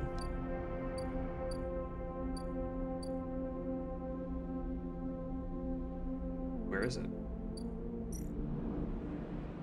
Oh, I have to do this. I imagine. This one here. Okay, not now though. I'm gonna cross. Let's see if she's done too. Yep, she is. Oh yeah. Oh yeah. 4 cycles, Sabine said, and here you are, right on time, with no sign of them. You wait a while in the apartment, the dread descending as the cycle spins onward. It should be here. Check the terminal. You check and double the terminal for messages and recordings. Nothing, just pale glow and silence. Check the door. You pace back and forth around the apartment, rumbling at the station suddenly so present and loud. You go to the door and open it to an empty corridor. You close it again. Wait. You try to settle down, to wait. You sit on the bunk and stare at the tiny room. Where the hell are they? Hope they didn't get them. Stay still. There's a knock at the door. Another knock. Stay still. Uh-oh. I frickin' knew it. A flash, small and possibly bright, cuts through the handle of the door. It soundlessly swings open. A figure stands in the door and immediately knows that you're not Sabine. They're taller, sharper, and something in their face glints in the half-light. A dark shape, like a stubby baton, hangs loosely from their hand. It's a Yatagan lieutenant. That's a cool arm. I like that, though. That's super cool. Our local sleeper. Good to finally meet you. She steps into the apartment, glancing around with sharp eyes. What, may I ask, are you doing here? She fixes you with a steady, unwavering stare. Stay silent. This will be much more pleasant if we remain friendly, don't you think? She walks past you into the apartment, glancing around. We set them up here, you know. This place is one of ours. She picked a glass from the dispenser and inspects it. People always seem to forget who put them where they are. She glances at you. And I suppose you're here to help? Where are they? I was hoping you'd be able to help me with that. She spins the baton in her fingers by her side. Her eyes are not leaving yours. We have a problem, you and I. It seems her friend has disappeared. Left without even saying goodbye. Which means they're in a little trouble now. But it's the kind of trouble that you need help for. So I thought I'd come down here and take a look at their little hidey hole, and here you are, the help. She looks through the detritus on the side. And what help? A sleeper, no less, which I have to admit is a little surprising. It suggests to me that our little friend hasn't been very honest with you either. What do you mean? Well, I'm sorry to report that before we got them set up here, Sabine was working for your owners. She pauses. SNR. You blink at the hard news. You blink hard at the news, unsure how to take it. Rabia looks away, awaiting your response. Stay silent. She crosses into the next room and you follow silently. I don't think she would want to help me if she was still working for them, so, no, I'm pretty sure she's not. Or that they aren't, I mean. She sits at the terminal and touches her baton to one of the access ports. A spark, then the terminal screen skips, encrypted folders emptying themselves before your eyes. In the flicker of files, you see SNR letterheads and code forms, reports laden with medical data marked with the corporate logo, like a sigil of some cult. Rabia steps away from the terminal. Look all you want. Some of your files may even be here. The volume of documents is overwhelming, but they seem to be mostly reports on early emulation tests, surveys with sleeper candidates, reams and reams of usage data. If Sabine was an SNRP employee, why did they help you? That's what I'm saying. Rabia reaches over and places a vial of stabilizer on the desk, breaking your concentration. It shimmers in the screen light. It's viscous, clear liquid crystalline within the glass. We will, of course, keep up the supply. We are more than able to dispense important medicines, even without the doctor. You hold it between your fingers, and for a tiny moment you have the urge to crush this object for the power it has over you. I'll ask Toshiro to make those a little cheaper for you. He'll be running the surgery now. Rabia closes up the briefcase slab and holds it at her side. We have to retrieve our assets, of course, but I'm sure you understand. Rabia turns on her way out. There's no reason for us to be enemies, Sleeper. Come see me. I keep an office nearby. We have good work to do, you and I. Meet me there in a few cycles. She slips out silently into the corridor. You look around the apartment and feel the fear drain out of your body to reveal the tiredness beneath. Nice, more upgrades. Wait, 2 points? When did I get 2 points? I don't remember. Oh, that's such a good one. I gotta do it. That's so good. Reroll all your dice. That's so good. Holy crap. Oh man, that's gonna be great. So I can buy stabilizer for 80 now. That's nice, I guess. I don't know, man. Should I do the nest? I feel like I should do the nest.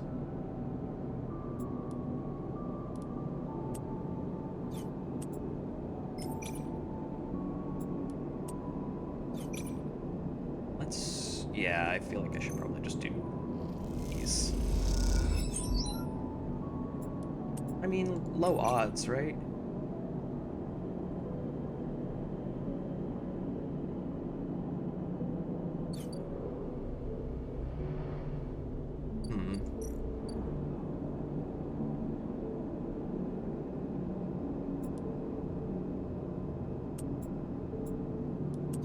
Let's do it.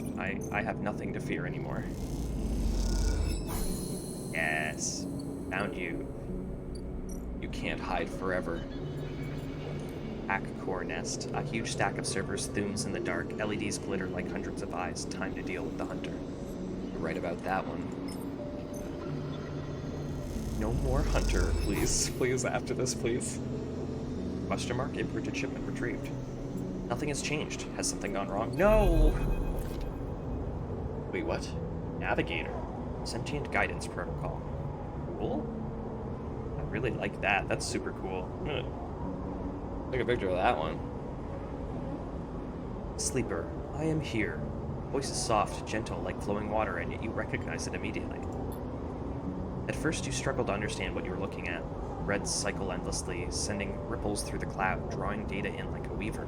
Masses of data surge in and out of the nest, a loop with no end, and there, at its center, the ship mind.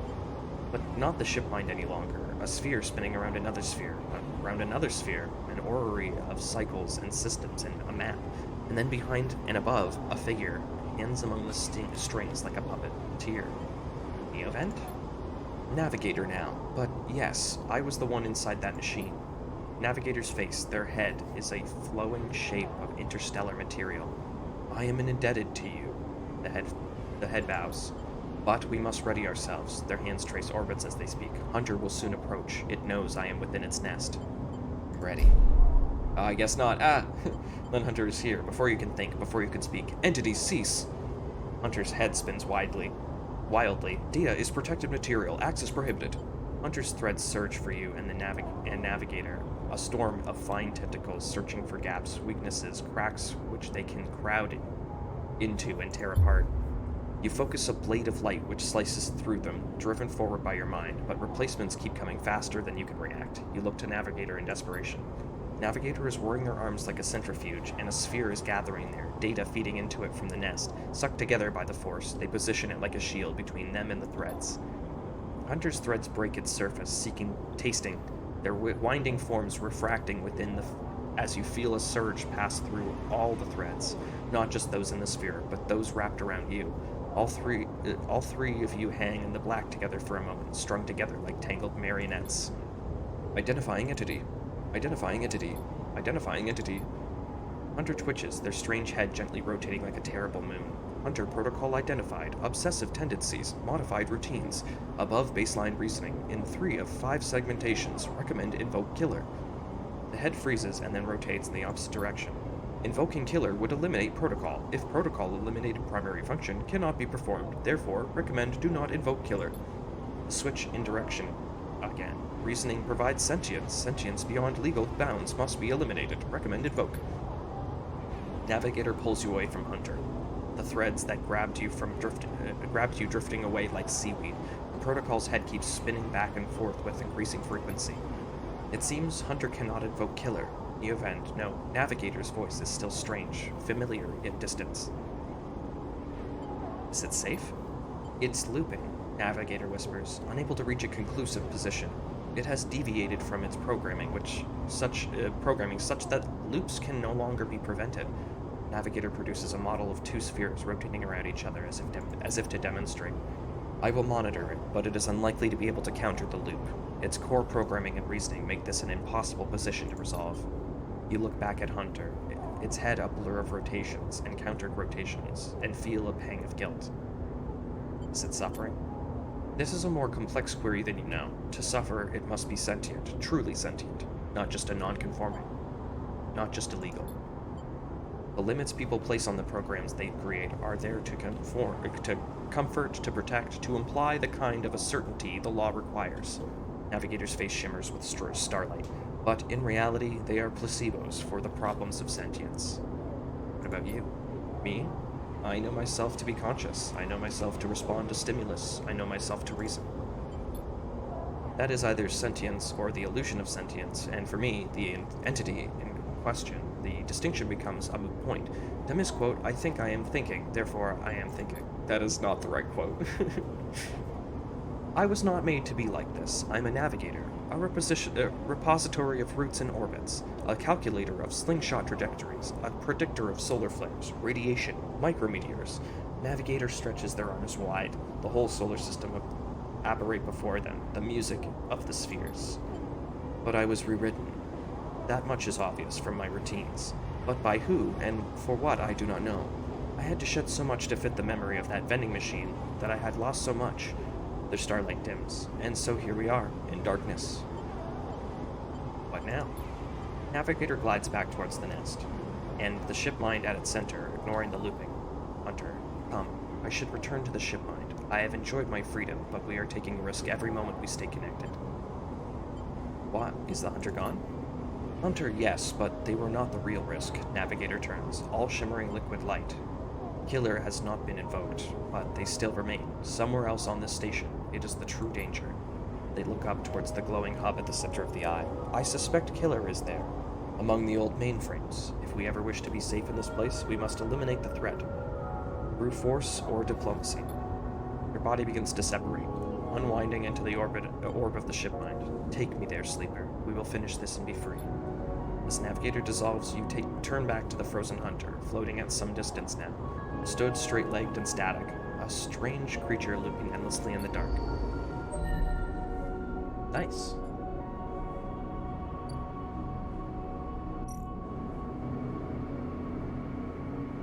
I need to wait my turn to visit Rabia in 2 days. If, I'm not dead by tomorrow. Essentially, right? Let's just hope and pray, I guess. Oh man, should I? Yeah, okay.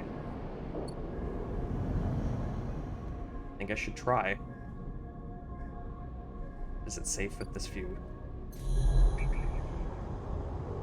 Gosh. Okay, how about this? I'm gonna take a 10-minute break.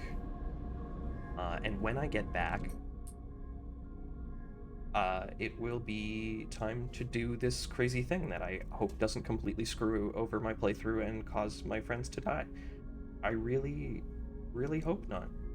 Yeah, so I will be back in a moment or so.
Yeah, okay, that was like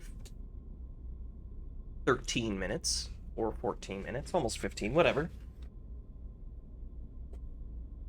Sometimes you just gotta take your time. Just relax, okay? Came back. I didn't lie about that. Just not good at keeping time on breaks, that's all. Um, in my day job, I'm consistently late coming back from my breaks, but they never say anything. They accept it, so you should too. Back to, stress. It's time for stress. Okay. One ripper worm. Let's go. I'm ready to give this all my attention. The cloud. As you slot the worm, a thread jumps out of the facility and unspools in front of you, releasing its data like ink in the water. Sleeper. Sleeper.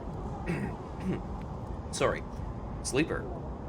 Fang's voice crackles through. Moving in. Nodes, then ports. A whir of interference. Slot the worms.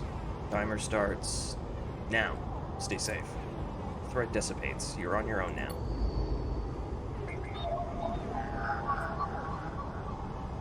Wait, what? Okay, I got a 2. That's good. F1 port located.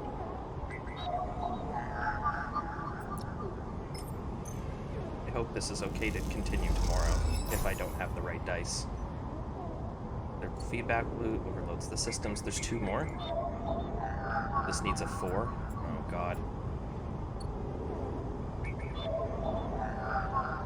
This one needs a 3. Okay, well, I've got a 4.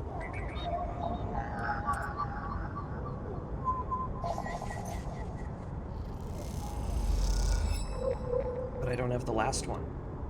That's upsetting.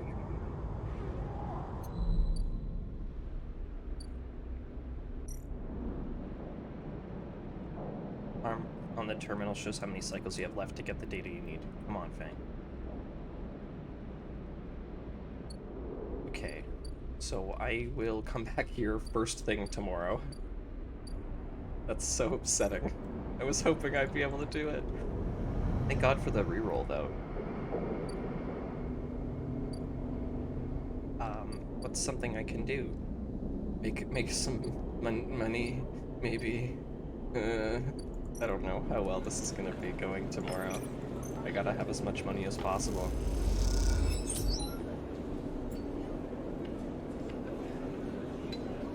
And maybe I'll sell a piece of scrap. Just for as much as I can get. I may have to pay for my life tomorrow. Okay. Let's go back to where I'd rather die here than, you know. Oh, shoot. Forgot I haven't eaten anything all day. Oh my God, that would have been rough. Well, gotta pay for it.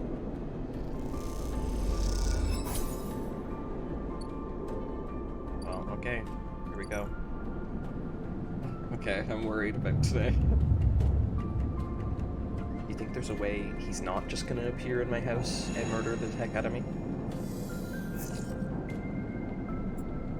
Oh, this is weird rolls. Nope, he's here. I freaking knew it. You miss me? Ethan smiles a ragged smile at you. Walk away. Ethan follows along, and you notice he's limping. Come on, sleeper. Just a little joke. You know I have a sense of humor. You look at him. He's paler than usual, hunched. He's sporting a black eye and more than a few cycles of beard growth. That's no way to greet an old friend. Friend. Well, he pauses. Colleague? He smiles weakly. This is big. Really big stuff about you. He seems more jittery than usual, on edge. You remember now how SNARP canceled the contract on you? The contract I was going to collect? I remember. Well, I'm guessing you were pretty happy about that shit. Overjoyed? Me? I lost everything. But let's not worry about that. He smiles sarcastically. And so, what did you think that was it? Well, it was. Except, Ethan leaves in a dramatic pause. What if an old S&ARP gave the bounty to someone else? Someone who's even more of a shithead than yours truly. He smiles darkly. What a disaster that would be. Who? Ethan grins. That's the question, isn't it? Ethan fishes around in his pocket for a slip of paper. I've been speaking to some friends, you see, some colleagues, about what went down, and it turns out SNR canceled all their bounty contracts. Like the whole lot. Seems they'd brought someone in-house, some guy who did such a good job on their last contract that they got offered the job. He leans in. Apparently, he made a hit on the ship called the Winter Wonderland or something. Uh-oh. It was smuggling sleepers out under the SNR's big corporate nose. He killed the crew and blew the ship, Ethan whistles. They called him Hemwick or Maywick or something. He gives up looking for the paper. I forget. You mean Winterlight? That's it. He looks at you hard. So you do know about all this. Pats you on the shoulder. Then you'll be very happy to hear what I'm about to offer you. Ethan runs his hands through his greasy hair. Given this new information I've brought to light, it seems like you're in need of protection. Well, let's see what the pitch is.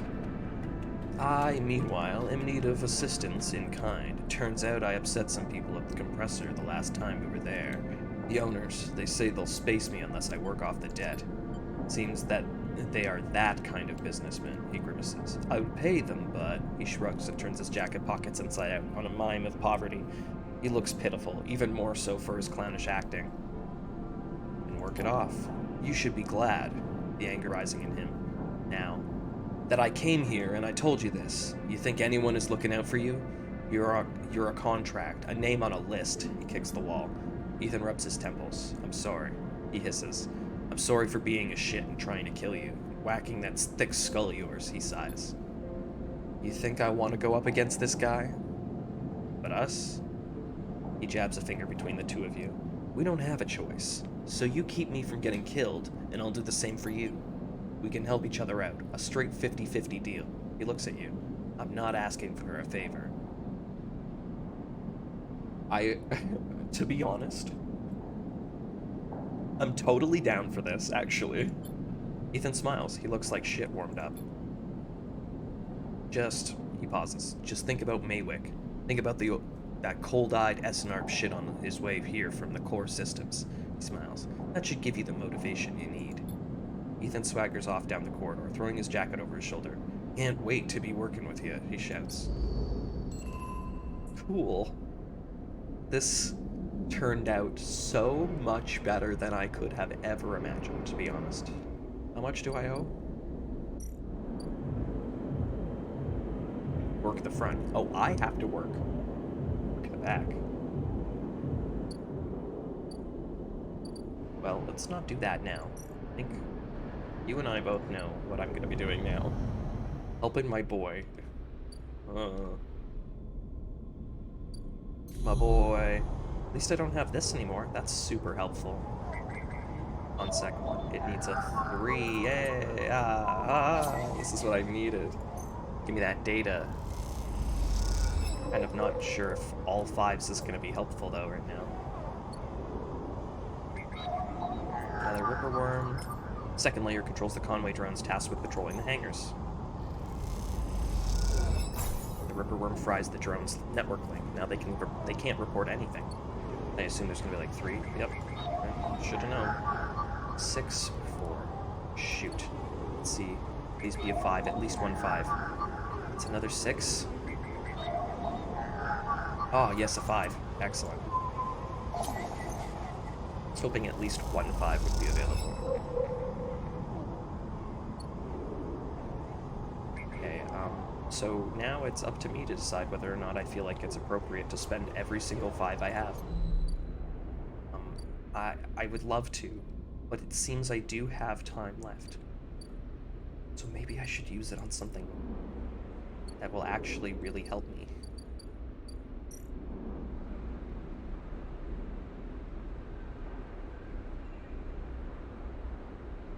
There's still so much overgrowth. I've got +1 endure. Not that it wouldn't just be 100% anyway, but I could use 2 of these to finally finish clearing the overgrowth. I know it's kind of a waste. Or do I re-roll? Risk it. You know what? Why not? Okay. Hold on. Sorry, I'm upset. I was really hoping I would get more of these. Wait, that one lets me put a 5? Did I just screw up? Oh no. Ooh. Wow, that's actually exactly what I needed. Oh my god, I did it. Hopefully I don't need to do one more after this, because I don't have any more dice to... Yes. Nice.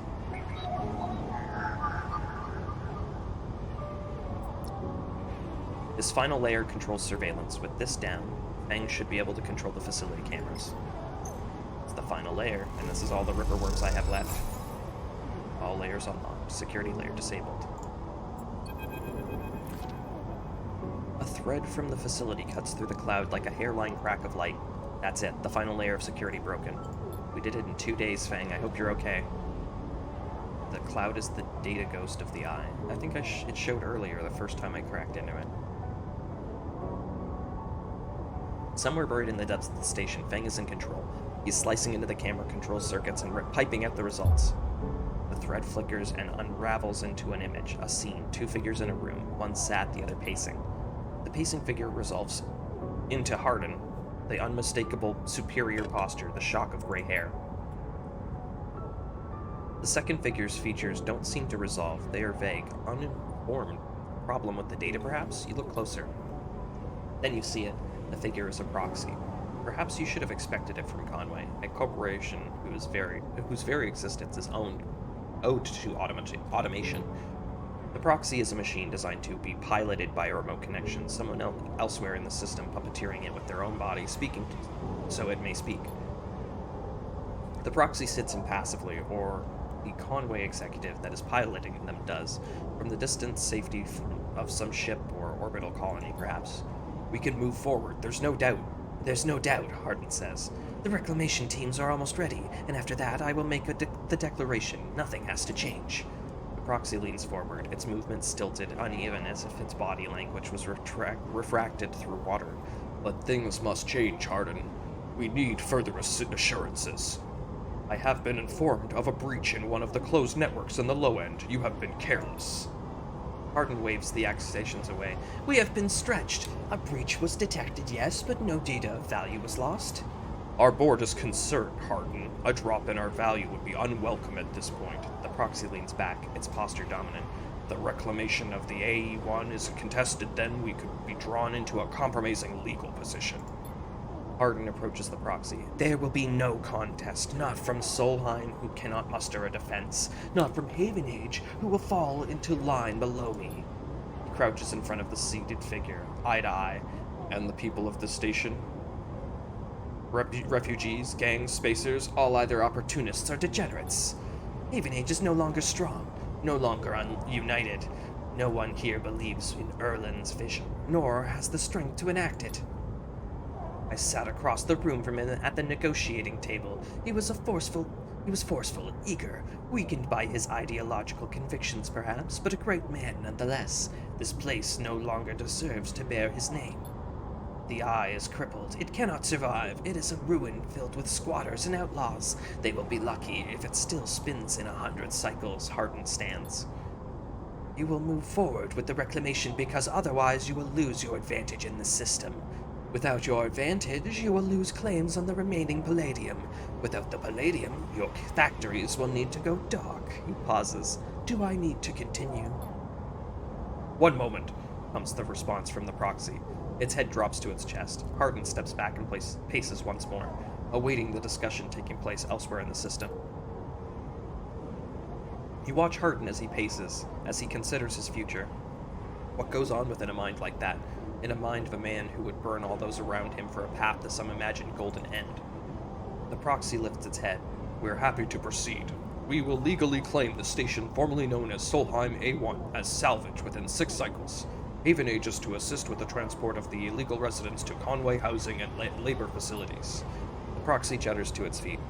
Conway will also claim 70% of the raw output of the reclamation process after losses have been accounted for. Hardin nods. I accept. What a slime bag. The proxy reaches out to shake his hand like a marionette, and then the recording loops. You watch it play out for a second time, gripped by a horrified fascination. There is a bluntness to the conversation, to its blatant disregard for human as anything other than objects. Things to be moved, to be used, to be fed into structures, crushed and losses accounted for in the cells of the tables, the margins of ledgers. You realize now that you are no different than anyone else on the station in the eyes of people in that room, and those like them. Each body here can be recast as a piece of property, a tool, an expense, an acceptable loss. In one moment, they can be named a citizen, celebrated, protected, and in another, the very idea of a citizen can be used against them. That is what it means to live in proximity to a system like this. No longer, not while the eye spins. You gather the recording, pack it into a polygon of purest light. Then you drift down into the service dock like a falling leaf to find the relay. It only takes a second to place the polygon of data, that recording, into the relay system. Fang prepares. And then you watch as it bursts out, a web of threads, heading out in the black to every network device on the eye. Let them see what power makes of a man. Crack the toughest security system on the eye. Nice. Glad I did that first, so I didn't have to worry about the hunter. I've got 2 upgrades. I could do a +2 for something. Or I can... You know, it's probably better to do this. I think that's smarter. Let's level out my stats. +1 for everything. Go to bed now, I guess. Unless there's something I can do.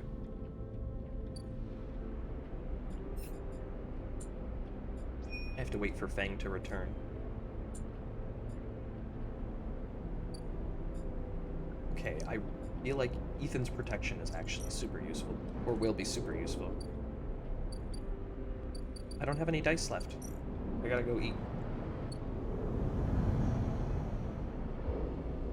This is actually going really well. I was like worried I was doing everything like kind of like not in a good order. I was just gonna... Oh wait, hold on. Oh wait, no, I didn't finish it. Forgot for a second. I used the last of my dice on hacking the eye.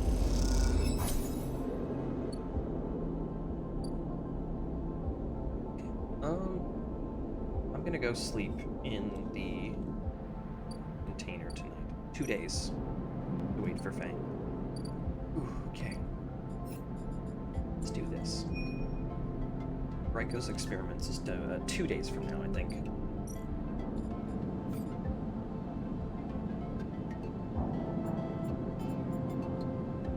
Maywick. Ethan says Maywick is on their way. Oh, I see. Okay, so I've got a while. 2, 4, 6, 8, a lot of cycles left. But the end of the game is coming, I think. I guess the bounty hunter is like the timer for the game. Well, I'm not dead. I don't necessarily have to eat today. 2 days. I don't like the red. It scares me.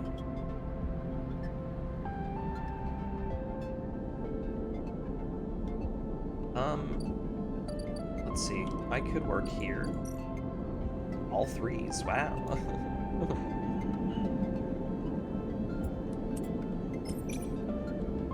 Wow, really?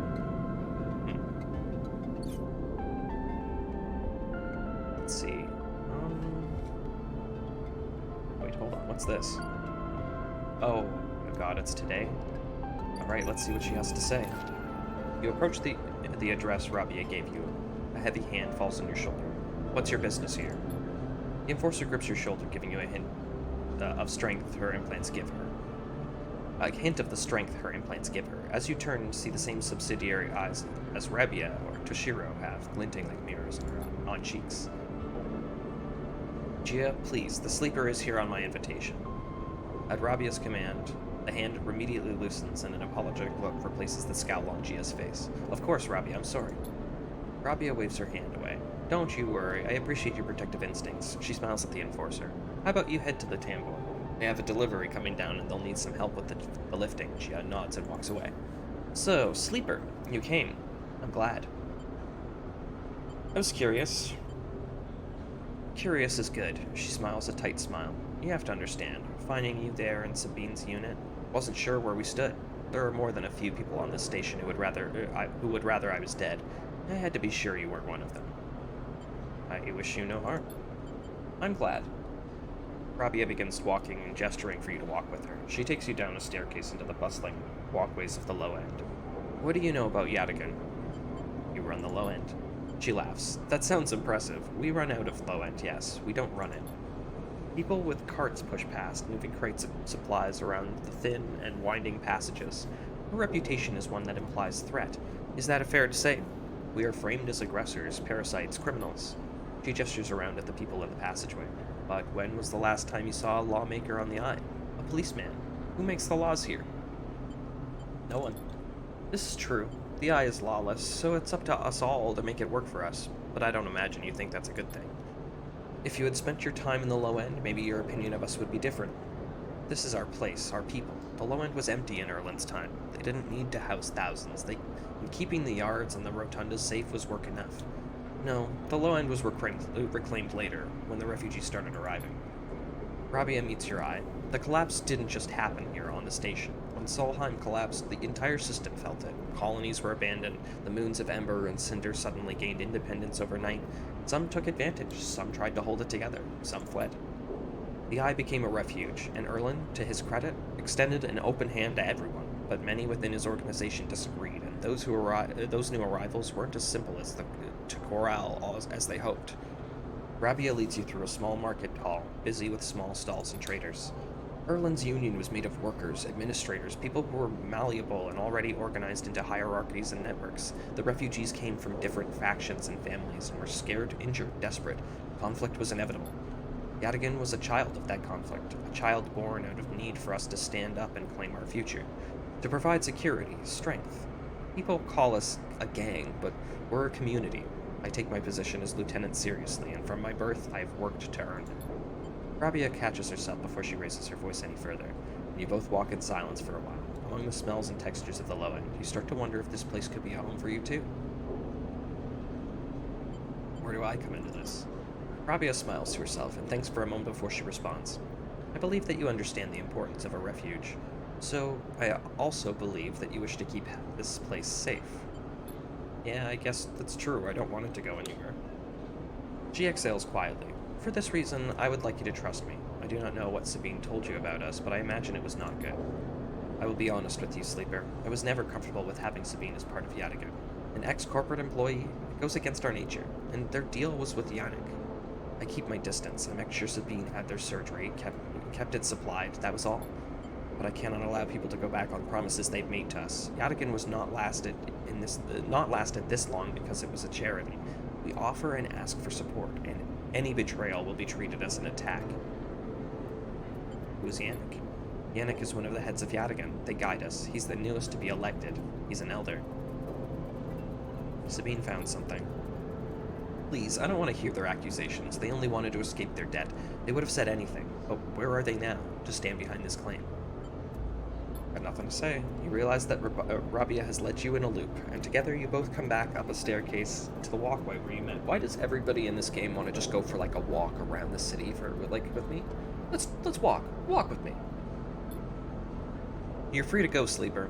I've said what I wish to say. She looks out through the window of the walkway. I would protect this place with my life, as it has protected me. I want to make that clear. She turns back. However, if you too wish to come under its protection, I can help you. Return here if you wish, and there will be tasks for you to complete. You'll be able to see out again.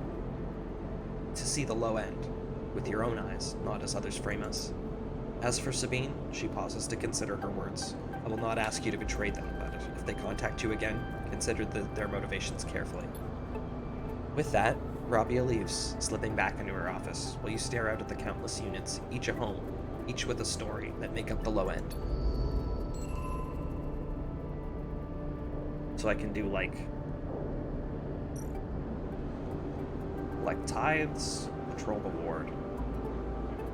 Wait, this can give me energy? Yada can perform many roles from protection to logistics and everything between. You never know what you may have to face on patrol.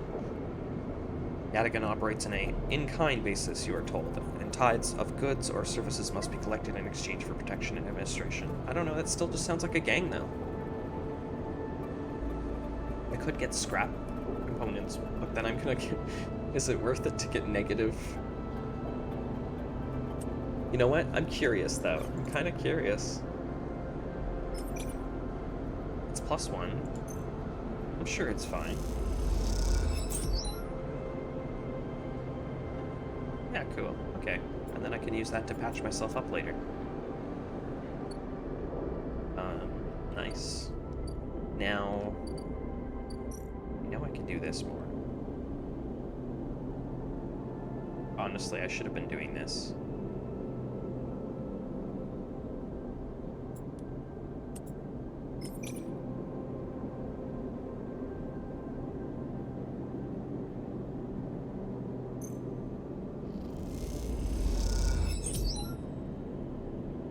Nice. +3 crypto.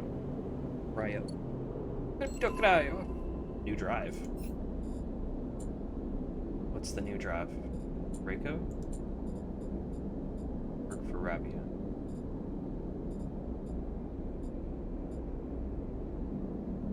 Build a home. There's a derelict unit in the low end that remains unclaimed. With lots of scrap and a little work, it could be yours. Oh, that's cute. How many? 4 scrap? That's it? It's not very much. Yeah, sure. Going across. I have to grow mushrooms.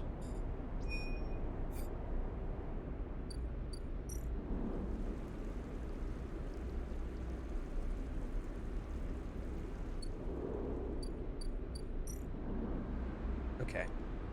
I have to do it one more time. No way this is gonna fail, right? Nice. Please tell me I can grow mushrooms now. I've been waiting so long to grow mushrooms. Oh wait, what? Need more. To germinate the spores.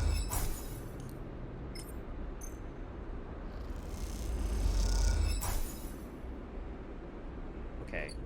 And I can get one more, right?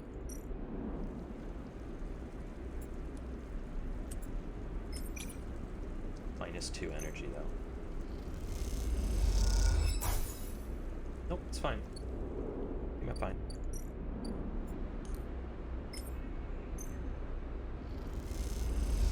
Finally, mushrooms. So every few days I get fungal growth. Okay, cool. Every 4 days. That's still not great, but I mean, hey, I'll take it. I'll take it, man. I don't have to eat today. What if I did this? Minus condition?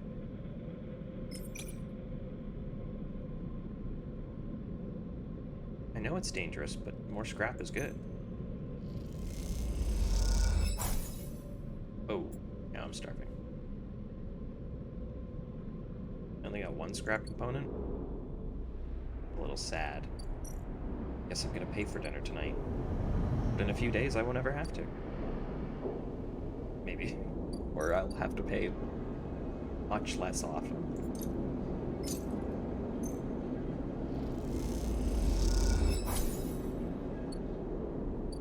Oh. Bedtime. Okay. Let's do...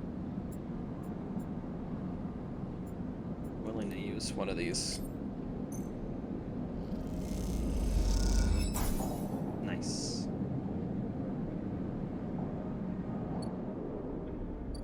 No, go to sleep.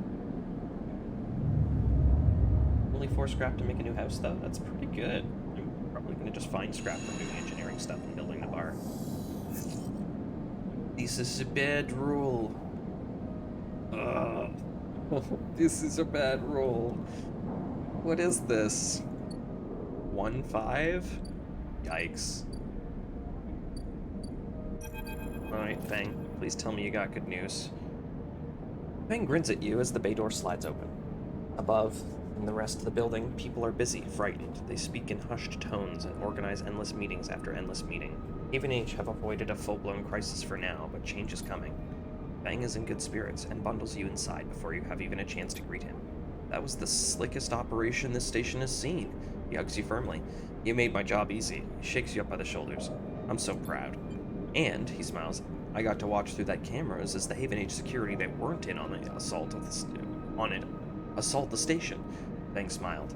One of them straight up just whacked Hardin with their pistol. It was beautiful. What are they going to do with him? Not sure anyone knows, but he is cooperating in dismantling his operation and scaring off Conway. Maybe they'll exile him when they're done, or hand him over to some core authority. Fang shrugs. Not that he won't be, and not that blah blah blah blah. Now I know he won't be an issue. I'm going to be focusing on systems for a bit. Shakes his head, seeing that it's my actual job. Points to the ceiling. People upstairs weren't so happy, though. They've been fielding questions about the state of the eye right and left since the recording got out. People are scared. Not surprised. Yeah, this whole thing hasn't won me many fans to the administration. But I think in the end they'll agree that outing Hardin was worth it, whatever the methods. He touches a stack of hardware. The eye is old, and it was never meant to run like this. The master control points that Erlin and Haven Age installed, they keep it spinning from the rim. That is an idea. But if you are asking me if the eye will stop spinning next cycle, no, he smiles. And me, and a ton of other skilled people will be working to stop it happening in the cycle after that. Hardin's problem was that he didn't believe in people. He believed in systems, and their ability to shape the world around them. Fang squeezes your shoulder. But as far as I'm concerned, people should be the ones running the systems, not the other way around. Anyway, Fang raps on the side of his terminal. I know you didn't come down here for a lecture. My tracker. I haven't forgotten. He produces a thumbnail drive, and I managed to finish that code solution I showed you. It's a modified Ripper worm, one made to deactivate that tracker of yours. But in the time since I got back, I added something extra. That tracker of yours doesn't just show SNARP where you are. It transmits data about the state of your body, your current condition. My worm won't just deactivate it. It'll edit that data to tell SNARP your body is irreparably damaged. DNR. Do not retrieve. He grins widely. Pretty smart, right? That's perfect. Just slot it in already. You take the drive and hold it in your hand. Then you close your eyes and open up your access ports. Take down your defenses. The worm immediately enters your closed network. It whips through it, taking things with it as it goes. The moments they are gone, you forget that they were ever there. They just blink out of existence. A second later, it's done. You open your eyes. How do you feel? Asks Fang a little nervously. Tired. Aren't we all? He pats you on the shoulder. Take it easy. Things might be a little woozy for a minute. Looks at his terminal screen. The logs tell me it worked, so feel it or not, you're free. Fang lets the word free hang in the air a little bit before he continues. Seems like it might be finally time for a celebration. Fang wraps his arm around you. Jenna still owes us those drinks. He laughs and you join him, and later, when you leave, you feel deeply thankful for having such a friend. As you walk away from the building, you look up at the wide curve of the eye, up at the hub and the other rim beyond it. The whole thing twinkles with lights, and it seems impossible to see it as anything other than breathtakingly beautiful. It feels, in that moment, like something ethereal. Eternal, not ethereal. Eternal. That doesn't mean it can, or even should, last forever, or that it will never change, fade, or decay. It simply means that in this moment, this place is a future, and it is one that you know deeply and truly is worth protecting. Yeah, baby. Oh, yeah, that's nice. It's good stuff. Can't use any of these yet. Ooh, okay, so I have no tracker now, and they say I'm dead, so that's amazing. I have got tons and tons and tons and tons and tons of time this way. Yo, Ethan is mad at me? The dresser's almost empty when you enter. A couple of scattered patrons in the booths, and a lone bartender. Bartender recognizes you immediately when you arrive and nods, and you return the greeting. You know already that you won't find Ethan here, but you had to be sure. With your tracker reporting you dead, he wouldn't have stuck around. You look at the empty stool, his empty stool, and you smile. You can imagine him on it when his slate chirps, letting him know that the target he was tracking is dead. You can imagine the screaming and the swearing, too. Is that all you were to Ethan? Another target, or was there something else going on? Seems like a foolish question to ask now when he has fled the station, but it bothers you anyway. You take one last look and walk out. You doubt you'll ever come back to this place or the memories it holds. You walk back out into the lights of the bright market and allow yourself a smile. Well, this is what Fang meant when he said you were free. You could get used to this. So wait, it's over? I would have helped him. It's kind of sad. I'm gonna cross the greenway. I want to try and build a home. But I can't work in the compressor anymore. This is inactive, right? Hold on. I'm gonna do the thing I came here to do first. Need scrap.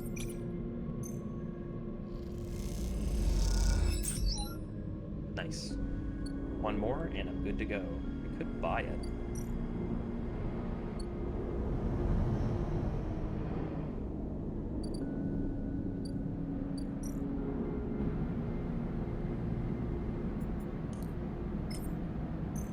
Yeah, I don't care anymore.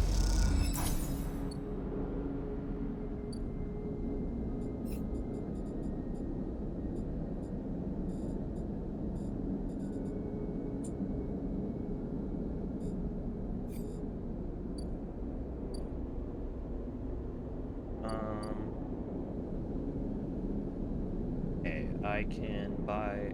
Wait, I can't buy scrap yet, can I? Oh, he's here. I can buy one scrap. Cool. And with that, I can fix up that derelict unit. You tuck a scrap into the shattered interior. It's hard to imagine this place as a home, but it can't be worse than a container. Half-built unit looks long forgotten. The project has never made it. With enough scrap, you might be able to seal it up.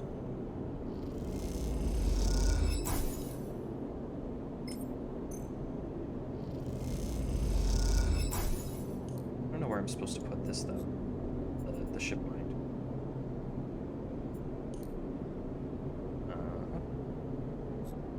That didn't work. Sometimes I think the hitbox or the click boxes are just a little too small to just like snap in from like here, like around here. All right, cool. I got a house. Oh, never mind. All the materials, the unit now needs sealing section by section to be usable. It's a laborious task, but the outcome is worth it. Oh. Huh. Well, that's... Okay, that's better. A little better. What can I do?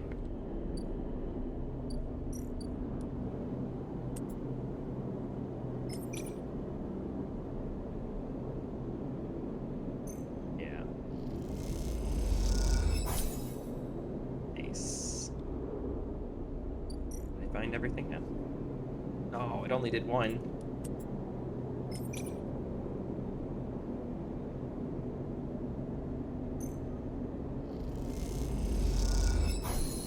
Nice. Okay, there we go. That's everything? Was there any... Oh, caster? Who is this? Curious data fence. You cross between two walls of units. One of the cavernous streets at the center of Lowen. Pressurized bridges full of clack and tavla, shouts of children, the whir of air filters. A Lowen data fence. Caster. Sleeper. You turn to see a man sitting at a table alone, somehow untouched by the hustle and bustle of the people around. He gestures to the stool opposite side of the table. Sit. I'm gonna sit. You sit at the metal stool and he starts setting a board with counters, or at least filter caps Lowenders typically use in their place. Caster says, by way of introduction, looking over his glasses. Night or day? He asks, gesturing at the caps crudely splayed in the white and black, splayed white and black. Night, of course. He nods. The black counters are already on your side. Let's begin. You take both a plastic die each, pitted and worn, and roll to determine who starts. Caster rolls a 6, you roll a 4. I lead. He smiles, and begins to move his first cap precisely along the board. Play passes back and forth between you. The dice changing hands as the caps spread along the board. As it does, Caster speaks, eyes not leaving the caps. It is unusual to see a sleeper on the eye. That is why I wanted to play you. You take your turn, rolling a 5 and a 6. Play carefully. After all, a sleeper's mind must be somehow different to a human one. Being emulated, I mean. As Caster talks, you build up a wall of caps, stacking them safely across the board. Progress is slow, but you remain unexposed. I don't mean to offend you. Caster meets your eye. I merely see that you are by definition different. What has been subtracted in the emulation? What has been added? He slides a single cap onto an open point, a risk and an opportunity. He hands you the dice. Do you ever think about this, sleeper? About what you were before and what you are now? Always. You roll a double 1 and solidify your wall. Caster whistles. The holding game. Commendable. It can be brave to build from what came before. He rolls the dice and leaps your wall in a single move. But we cannot idle too long, sleeper. The slower we move, the slower we are caught. The past you is not just an idea, a concept for you. It is a living, breathing person. He looks up over his glasses, his eyes bright and wide. You split them from them like a shadow splitting from its caster. They may be sleeping now, yes, but one day they will awake and carry on with their lives, unaware of your fate, no matter what yours is. He hands you the dice, smiling. You are in a branch severed from the main trunk. You are a branch severed from the main trunk, an offshoot who refuses to die, so to speak. You roll again, under the pressure now, trying to slip your caps out from under Casters before he solidifies control of the game. So what I am curious about is how you see yourself in all of this, Caster asks. What does this tangle of truths make you? Driven. Caster laughs. That much is obvious, sleeper. I see it in your eyes. You are eager to make this all count for something. Caster looks away, Through the glass, to the crowded units on all sides. but driven towards what? He starts removing caps from his home board now full. Is there an end here, or just endurance? You try a few more rolls, attempting to get back in the game, but Caster clears his home board with a sense of the inevitable. He has known he was winning for a while. I feel I may have pushed too far. He slides another cap from the board. I apologize. My clasps has a habit of getting the better of me. You roll to return a cap to the board, but all the spaces are blocked. Caster clasps his hands apologetically. You play well, really. Your weakness is not your game. He smiles warmly. We have much to learn from each other. He slides his glasses back up his nose, and he sits back. I feel we could share knowledge, ideas, perhaps even data. His eyes glint with the last word. To our mutual benefit. He slides his final cap from his board. It is over. It's won. I'll see. Please, I don't want to make you uncomfortable. He holds up his palms. My intention is only to help you endure here, and if I am able, feed my curiosities. The game over, you notice the bustle of the walkway once more. The call of the children, the deliveries, the arguments, the reconciliations. They wash over you as you stand and leave. Caster nodding goodbye as you do. Crossing the walkway, you replay the moves of the game in your mind, looking for an opening you are sure was there. Cat offenses tablet table, so like, what can I do with him? I can give him... I see. I have a ship mine for you. Vial of stabilizer. Oh, interesting. I can't work in the compressor now, can it? That's upsetting. Bring Memphis Grill caps. For a few days I won't. But at home. I feel like I should do work for people.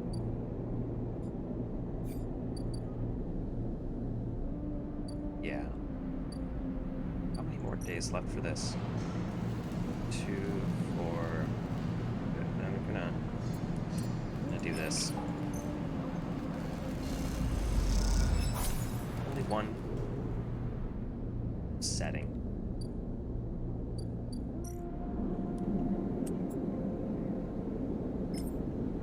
Maybe I'll get more scrap.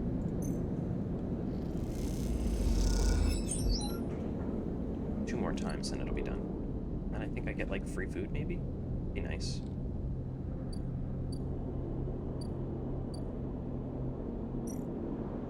Okay, Emphas, I'll pay you money.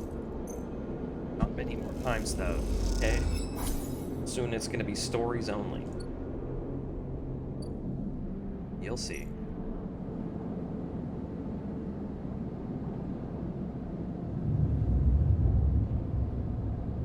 I'm actually receiving a phone call right now, so I will answer this and be back in a minute.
Alright, okay, I'm back.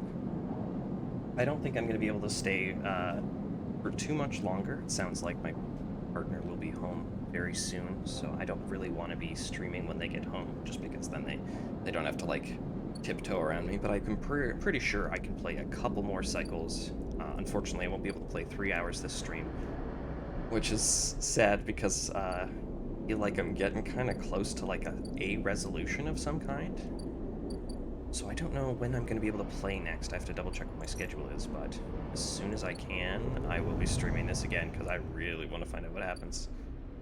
It's really cool so far. Let's do... No. Put that down. Put that down. Get that out of your mouth. Let's go back across the rift. I want to help build the bar again. +1.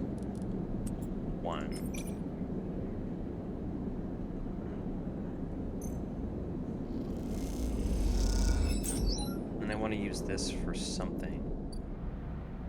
Let's do it. Where is she? Oh, there it is.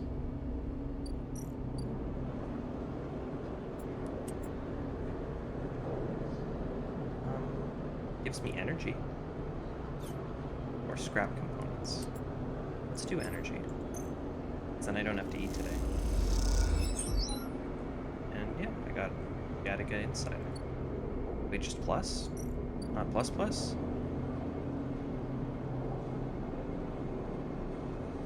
That's upsetting. How many times do I have to do this? 2, 4, 6, 8, 10, 12 total. Jeez. Guess we are getting close to the end of the game. If I want to have that free condition, what I gotta work for. Reroll. Oh, that's amazing. That's good. What? Is it not telling me how much time I have left? Wait, am I free? I don't have a time limit anymore? I didn't even realize. No way, that's amazing. Cool. Cool, I'm happy about that. I really want to help them, though. So now it's just essentially like game of attrition. It's just like how long can I go now? I've saved myself. Okay, what do I do? I'm gonna go get some spores because I want to help the spore people. Help them planties, as they are lovingly called. Planterers. Give me some spores. It's the 5.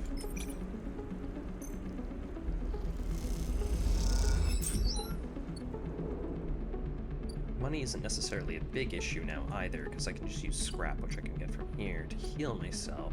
I have the stabilizer basically set up for anything. I don't know. Should I repair now? Let's wait in case something happens. Oh, they'll feed me. I forgot about that. There we go. 2 spores. How many did I need for her? 3? Could do 1 more.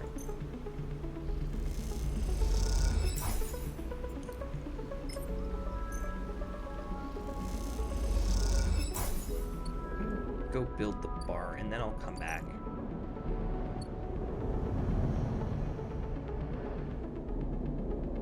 To be fair, if I gave the mushrooms to this guy, oh, but then I wouldn't get an upgrade point.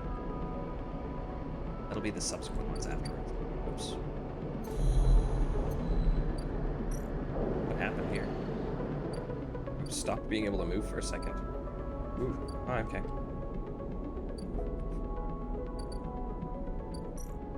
Yeah, let's do rebuild first. Oh, they're both 6. I thought one was 5. Nice. All done. Tala stands back from the newly finished and still in tub, hands on hips. Look at this, she grins. The overlooked distillery in all its glory. She squeezes you around the shoulders. Thank you. How's sourcing ingredients? Tala smiles. I think we've got most of it covered between the food factories and in the low end and the farm stacks in the greenway. However, she pauses, there's an issue. What's the problem? Well, Grill, the drink, as you probably guessed, is named after Grill, the mushroom. That's what gives it its golden color and earthy taste. The alcohol is infused with the mushrooms along with a mix of spices. That means you need Grill caps to make the Grill, but no one wants to supply us. The distilleries on the Greenway are taking all the stock from the farms out there. It's so hard to get a single cap across the Founder's Gap. Good thing I've already started that. However, I have an idea, she smiles. We can grow our own Grill, grab the caps here. She gestures at the increasingly equipment-filled back room. Can I bring you mushrooms? Tala gives you a pitying look. Where's your vision? Any outside supplier means they take a cut. Okay, maybe not you, but someone somewhere takes a cut. Tala puts the hand on the still. Frickin' Uber wants me to spend money tonight. We made a still. We set all this up. How hard can growing mushrooms be? They don't need light. They barely need soil. We can do this. She pauses. Or at least we could if we had something to grow them from, like spores. Exactly. Suddenly you feel like you've walked into a trap, and you are the perfect person to get me those spores, she nods rapidly. Think about it. You built the still, you're great with plants, you know the eye like the back of your hand. Need I go on? Are you flattering me? If it's working, then yes, she grins sheepishly. Look, I can't leave the bar, and the other people picking up shifts, she grimaces. I'm saying it has to be you. Fine. Wonderful. You'll love it over on the Greenway, I think. All that fresh air, open space. She sees your expression. Okay, I'm done. She turns back to look at the still, the fledgling distillery forming around it. Really is something, though, isn't it? And want to or not, you really have to agree. You give me a home, she said. I do right. And it's easy, honestly. I just have to go get more spores. It was literally what I planned on doing anyway.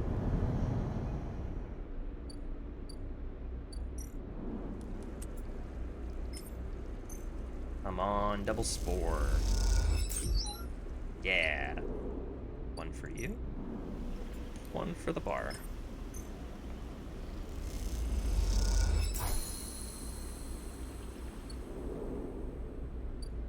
Rico, what do you gotta say?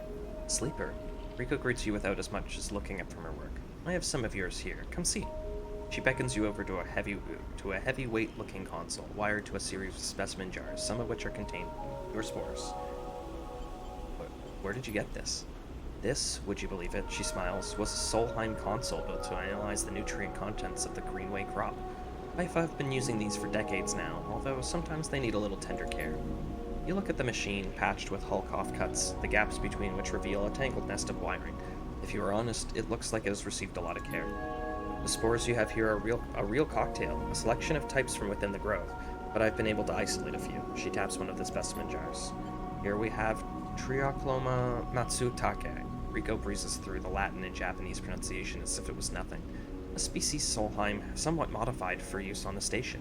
She brings up a panel of chemical compositions on her console, all gradient bars with obtuse acronyms. This is the composition of the Solheim modified matsutake spores. Modified? Yes, every species on the eye is tweaked variant of Solheim, of course, and that's not the point. Rico brings up another panel, identical in layout, but with wildly different colors and numbers. You see, this is what your matsutake spores look like. I don't understand. Look at the composition. They're totally different. Rico glances at the specimen jar, as if it might have something to add. They're fundamentally the same spores, but they carry different chemicals, different signals. She leans back and sighs. Solheim may have introduced their own tweaked versions over the beginning, but groves have and still are affecting them. Affecting them how? It's hard to tell without samples of fully grown mushrooms. She meets your eyes, and herein lies our problem. She moves to another desk with two trays, sit side by side. First contains nothing but plant mulch. The second you'll smell before you even look at it. The pungent aroma of the fruiting matsutake, like rotting, sodden overalls, laced with an edge of spice. The matsutake here are grown from Solheim stalks, pulled from the spores vault within this complex. She winks. They are delicious, by the way. She sets them aside. The empty tray is germinated with the spores you collected. No activity, no germination, nothing. But the groves are full. Yes, they are. Rico looks at you directly and suddenly realizes how much she is enjoying this. So here's our puzzle, Sleeper. Spores from the groves won't grow in the lab, but gathering fruiting bodies from the groves is too unpredictable. We need to grow a fruiting body from some of these spores so we can track it, understand it. In short, I need you to become my mushroom farmer. Actually, I already started. Rico looks impressed. Well, an eager mycologist. I'd never have guessed. I assume you set yourself up in the aviary. I've been eyeing that place up for its proximity to the groves. Bring me whatever grows, not just matsutake. There's more than a couple of variants in there, so I'll need plenty of samples. She plucks a matsutake cap from the tray. These little things are reflections of their conditions, their smell, their taste, their chemistry. It all derives from the conditions of their growth. She smells the cap. Enough of these we'll have a picture of what's happening in here, of the ways in which this biosphere is modifying itself or being modified, whichever the case may be. Rico pops the matsutake cap in her mouth, taking Luke by surprise. And don't worry, Sleeper, she says while softly chewing. If this turns out to be a dead end, I'll make sure that not a single mushroom will go to waste. Okay. Cool. So in a few days it'll be good. Let's go to sleep. I think we'll do a really quick last cycle. I forgot to heal myself. Dang it. Gonna be a fast cycle then.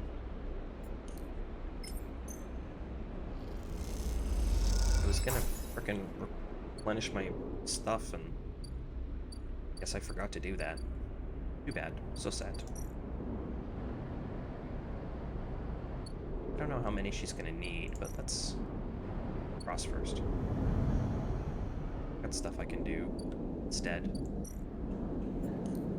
She needs 3. So just 1 more and it'll be fine. But I'll do that tomorrow. I know I can afford to do it tomorrow when I have more. And I want to use one of these here.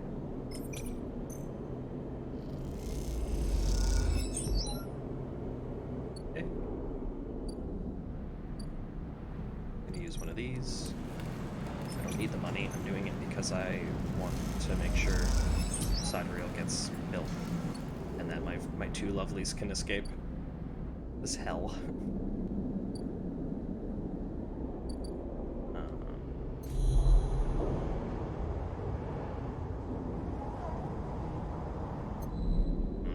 Okay, what now? Can't work in the compressor right now.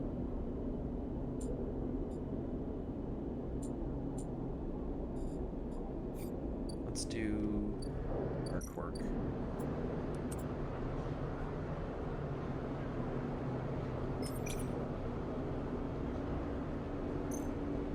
scrap. Oh, and I gained energy? Cool, okay, reroll. Ooh, nice. I think I want to use that here.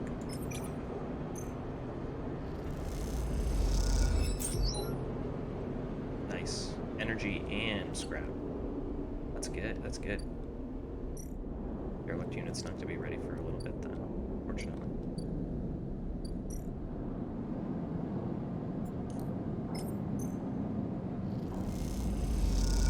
Now I'm all patched up for the day. Let's end the cycle. And I'm gonna call it for this cycle. We did super well, but I am out of time, unfortunately, as much as I wish I could play this for like another hour. But yeah, I will be back soon. Catch me next time. Yeah, we will hopefully either finish or get really close to finishing most of the quests in this game and maybe even beating it. Alright, thanks for watching. Catch next part. Catch the first part on YouTube or in my VODs later.